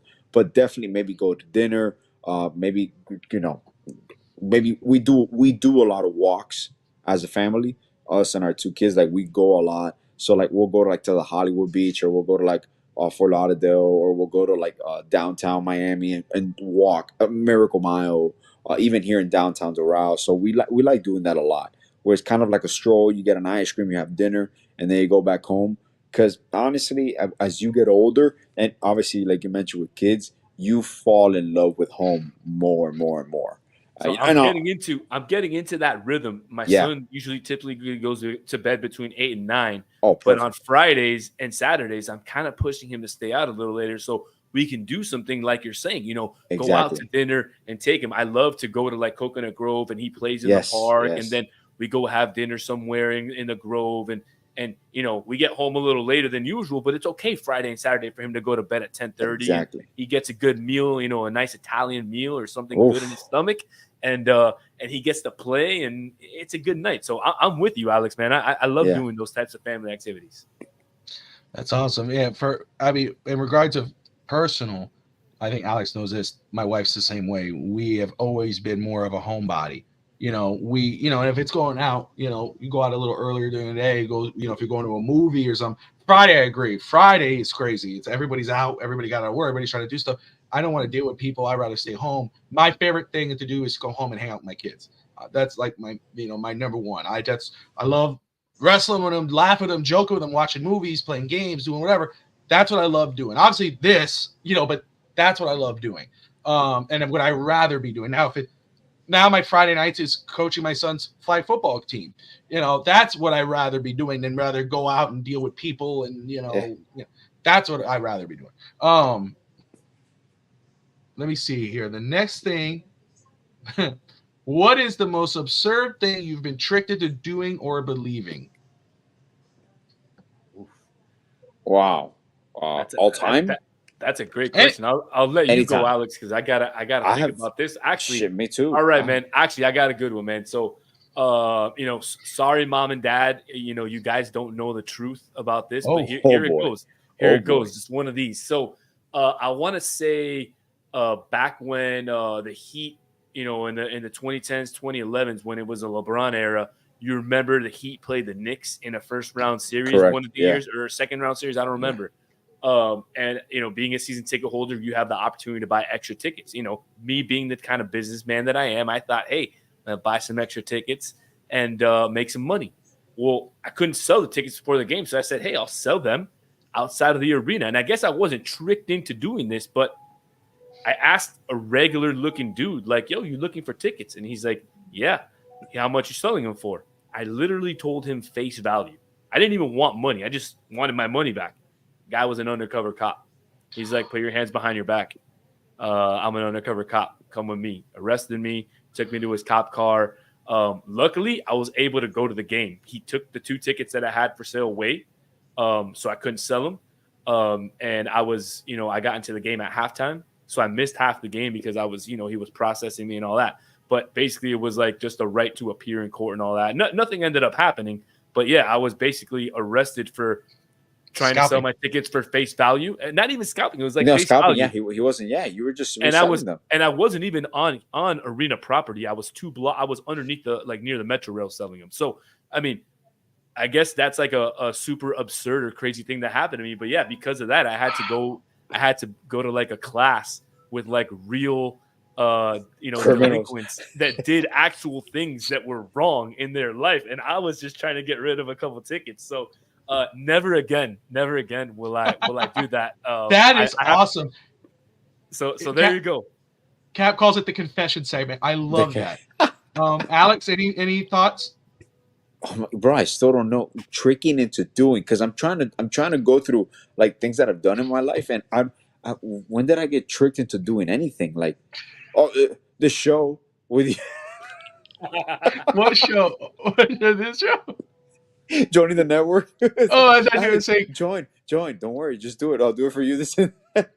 No, but like all joking aside, like I really don't know, man. Like I really gotta like go back and like, what the fuck did I get tricked into doing? I had a joke. Trick me to marrying her? That's what I was gonna say. Damn it, Danny! I was gonna say it was marriage. You see, you and me, Bobby, bro. We're on the We've been same like page, this, man. brother. I mean, we've been right on. She's like, let's go to the courthouse. I need some help. I just need to get a light. I was like, just say I do. And like you said, yeah, I do. What? Yeah. Oh, just sign here. What do I gotta sign? Why am I signing this? He has a house now. Why are there 2 people witnessing here? What's going on? What's this cake? I had it in my head. I know someone. That's awesome, dude. Oh man, Daniel, man, you're fit, dude. This is awesome. It's actually something that has to do. It was recent. It was at the when I went down to Miami for not for the Dolphins weekend, the fan weekend for the Carolina Panthers, and Alex drove up with actually my sister and Alex both came separately, but met up with me to go to Flanagan's. And I don't know if you remember this. Do you remember? Yeah, go ahead. And they ordered some stuff. I forgot who ordered what, but somebody ordered mahi. right? It was mahi mahi. Yeah. And they had told me, and I said, "Oh, try it." I try it, and they told me it was dolphin. It was a dolphin. I know it was dolphin fingers. Dolphin, Flanagan's has dolphin fingers. Yeah. dolphin fingers. And we Dolphin told you it fingers. was real dolphin. Yes, that's what it was. And, oh, this is real dolphin. I'm like, what the fuck? No, they don't. And yeah, Alex was saying, Bobby, that's real fucking dolphin. I'm like, and I bit into it. I'm like, and I was eating. I was like, damn, dude. I said, oh, I never thought I'd have a dolphin inside of me. Ha ha ha. And then they go, no, it's not a fucking dolphin. I'm like, why? Fuck. It was funny as hell. You had to be there, but it was hilarious. It was, we made It's a bad fish, dirty but it's joke. not an actual dolphin. You guys are still at it. Oh, it's fine. Hey man, when you're having fun, and Will knows this, he was on with us last week. But when you're having fun, you lose track of time. You're just having a blast. But man, what a moment, I'll give you a good one if you ever want to get your friends. But if you ever go to an IHOP and your buddy or a Denny's or something, and your buddy goes to the bathroom and they're drinking a soda like a Coke or something that's that color, throw some syrup in there. They'll never know the difference, and when they come back and drink that, they'll know it ain't Coke no more. Right away. I'll tell you that. God, man, we'll have to do that one day, Alex. We'll have to do that somebody. For Maybe sure, Harrison. for sure. If Harrison's not watching, he's Harrison, not watching. for sure. We'll do it to Harrison. He's always watching. Harrison's always watching. Dude, I told him no. I'm We were surprised he playing didn't Fortnite. call you today. Dude, he did call me. He In the called me middle of like the show? no. Oh, but no, before he Oh. wanted to play Fortnite. So I said, okay, I got a little time. I'm watching the Heat game. I said, it's the end of the game. I said, it's the mid of the game, the quarter. I said, I'll play for a little bit. I'll come back because I wanted the Heat to get up, and they did. I don't know what happened to me yesterday. I was watching the Panthers game. Panthers were down 2-0. I walked away. It was the like 17 minutes till the next period. So I walked away.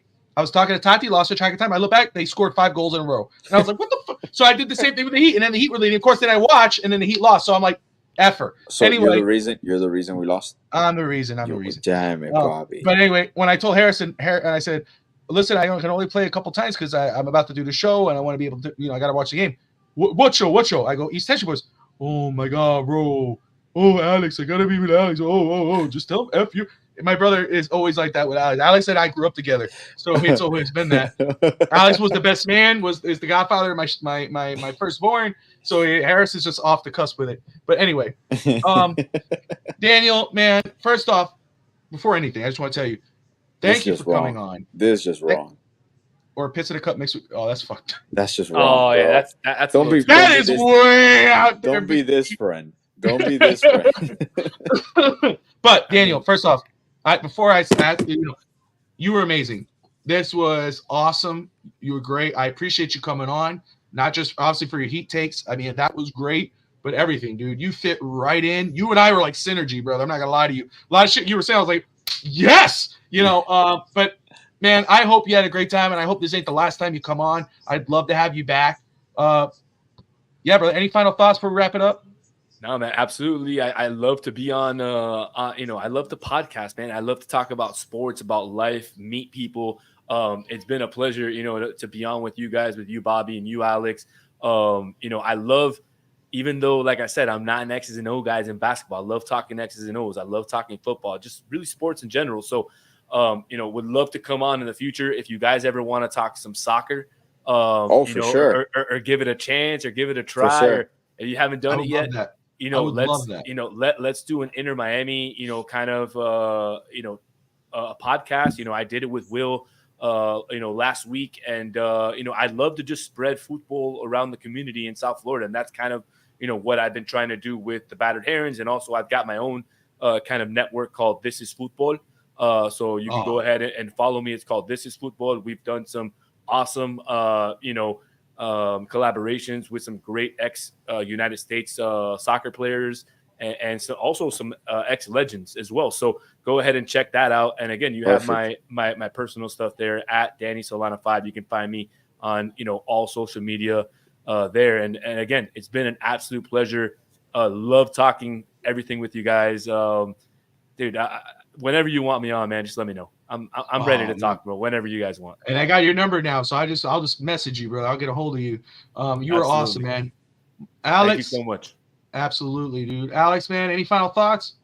Well, like always, Bobby, it's always a pleasure doing this with you, man. This is something that we grew up doing just in the front porch, and we're able to do it now with people that share our interest. And Danny, we're gonna take you up on that offer one day, because that way we can pick your 100%. brain I'm and we dead ass can serious. learn. Because I'm always one of those I people want to that I learn. I like to want to get learn more other into it. people's craft. Absolutely, especially the X's and O's. Because it's funny how Bobby knows this. My first ever love, my first ever sport was actually soccer until I was like 6 or 7, and then I turned into baseball. So like my dad would put me in the YMCA because I could kick the ball really far and all that, and the competitive nature of it, and to me is the unity of it. It's still the world sport, like it's still the most popular sport in the world, and I would love just to pick your brain and your experiences as you grew up in it and grew within it. So for sure, man, we're gonna take it, bro. Thank you so much for being with us, bro. And it was a blast, always a blast. We're a little down with the heat, but we'll see. We'll see how it comes. We'll see what it It's comes. all good. All right, guys. Well, everybody, thank you all for tuning in, man. Right now, currently, we're almost we're about at the 2-hour mark. We have 48 people watching from YouTube, Facebook, Twitter, Twitch. Everyone tuning in. We appreciate you watching. That's Daniel Saloni. Catch him on the Battered Heat podcast, Battered Herons podcast, and also This Is Football podcast on that YouTube channel. Go check them out. Go like and subscribe. This Alex, is football. Football. This is football is life. Football is I'm life. sorry. I'm sorry. Yeah, football is life. I'm not gonna lie. You look like Coach. What's that guy named? Oh man, from that show.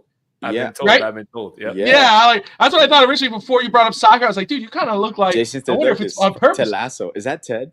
It's Ted Lasso's assistant. Coach. His assistant coach. Yeah. He looks just like him. Anyway, everyone, thank you all for watching. We appreciate you, Dolphin fans, Heat fans, Miami fans. Appreciate you. Love you. God bless you. Good night. Peace.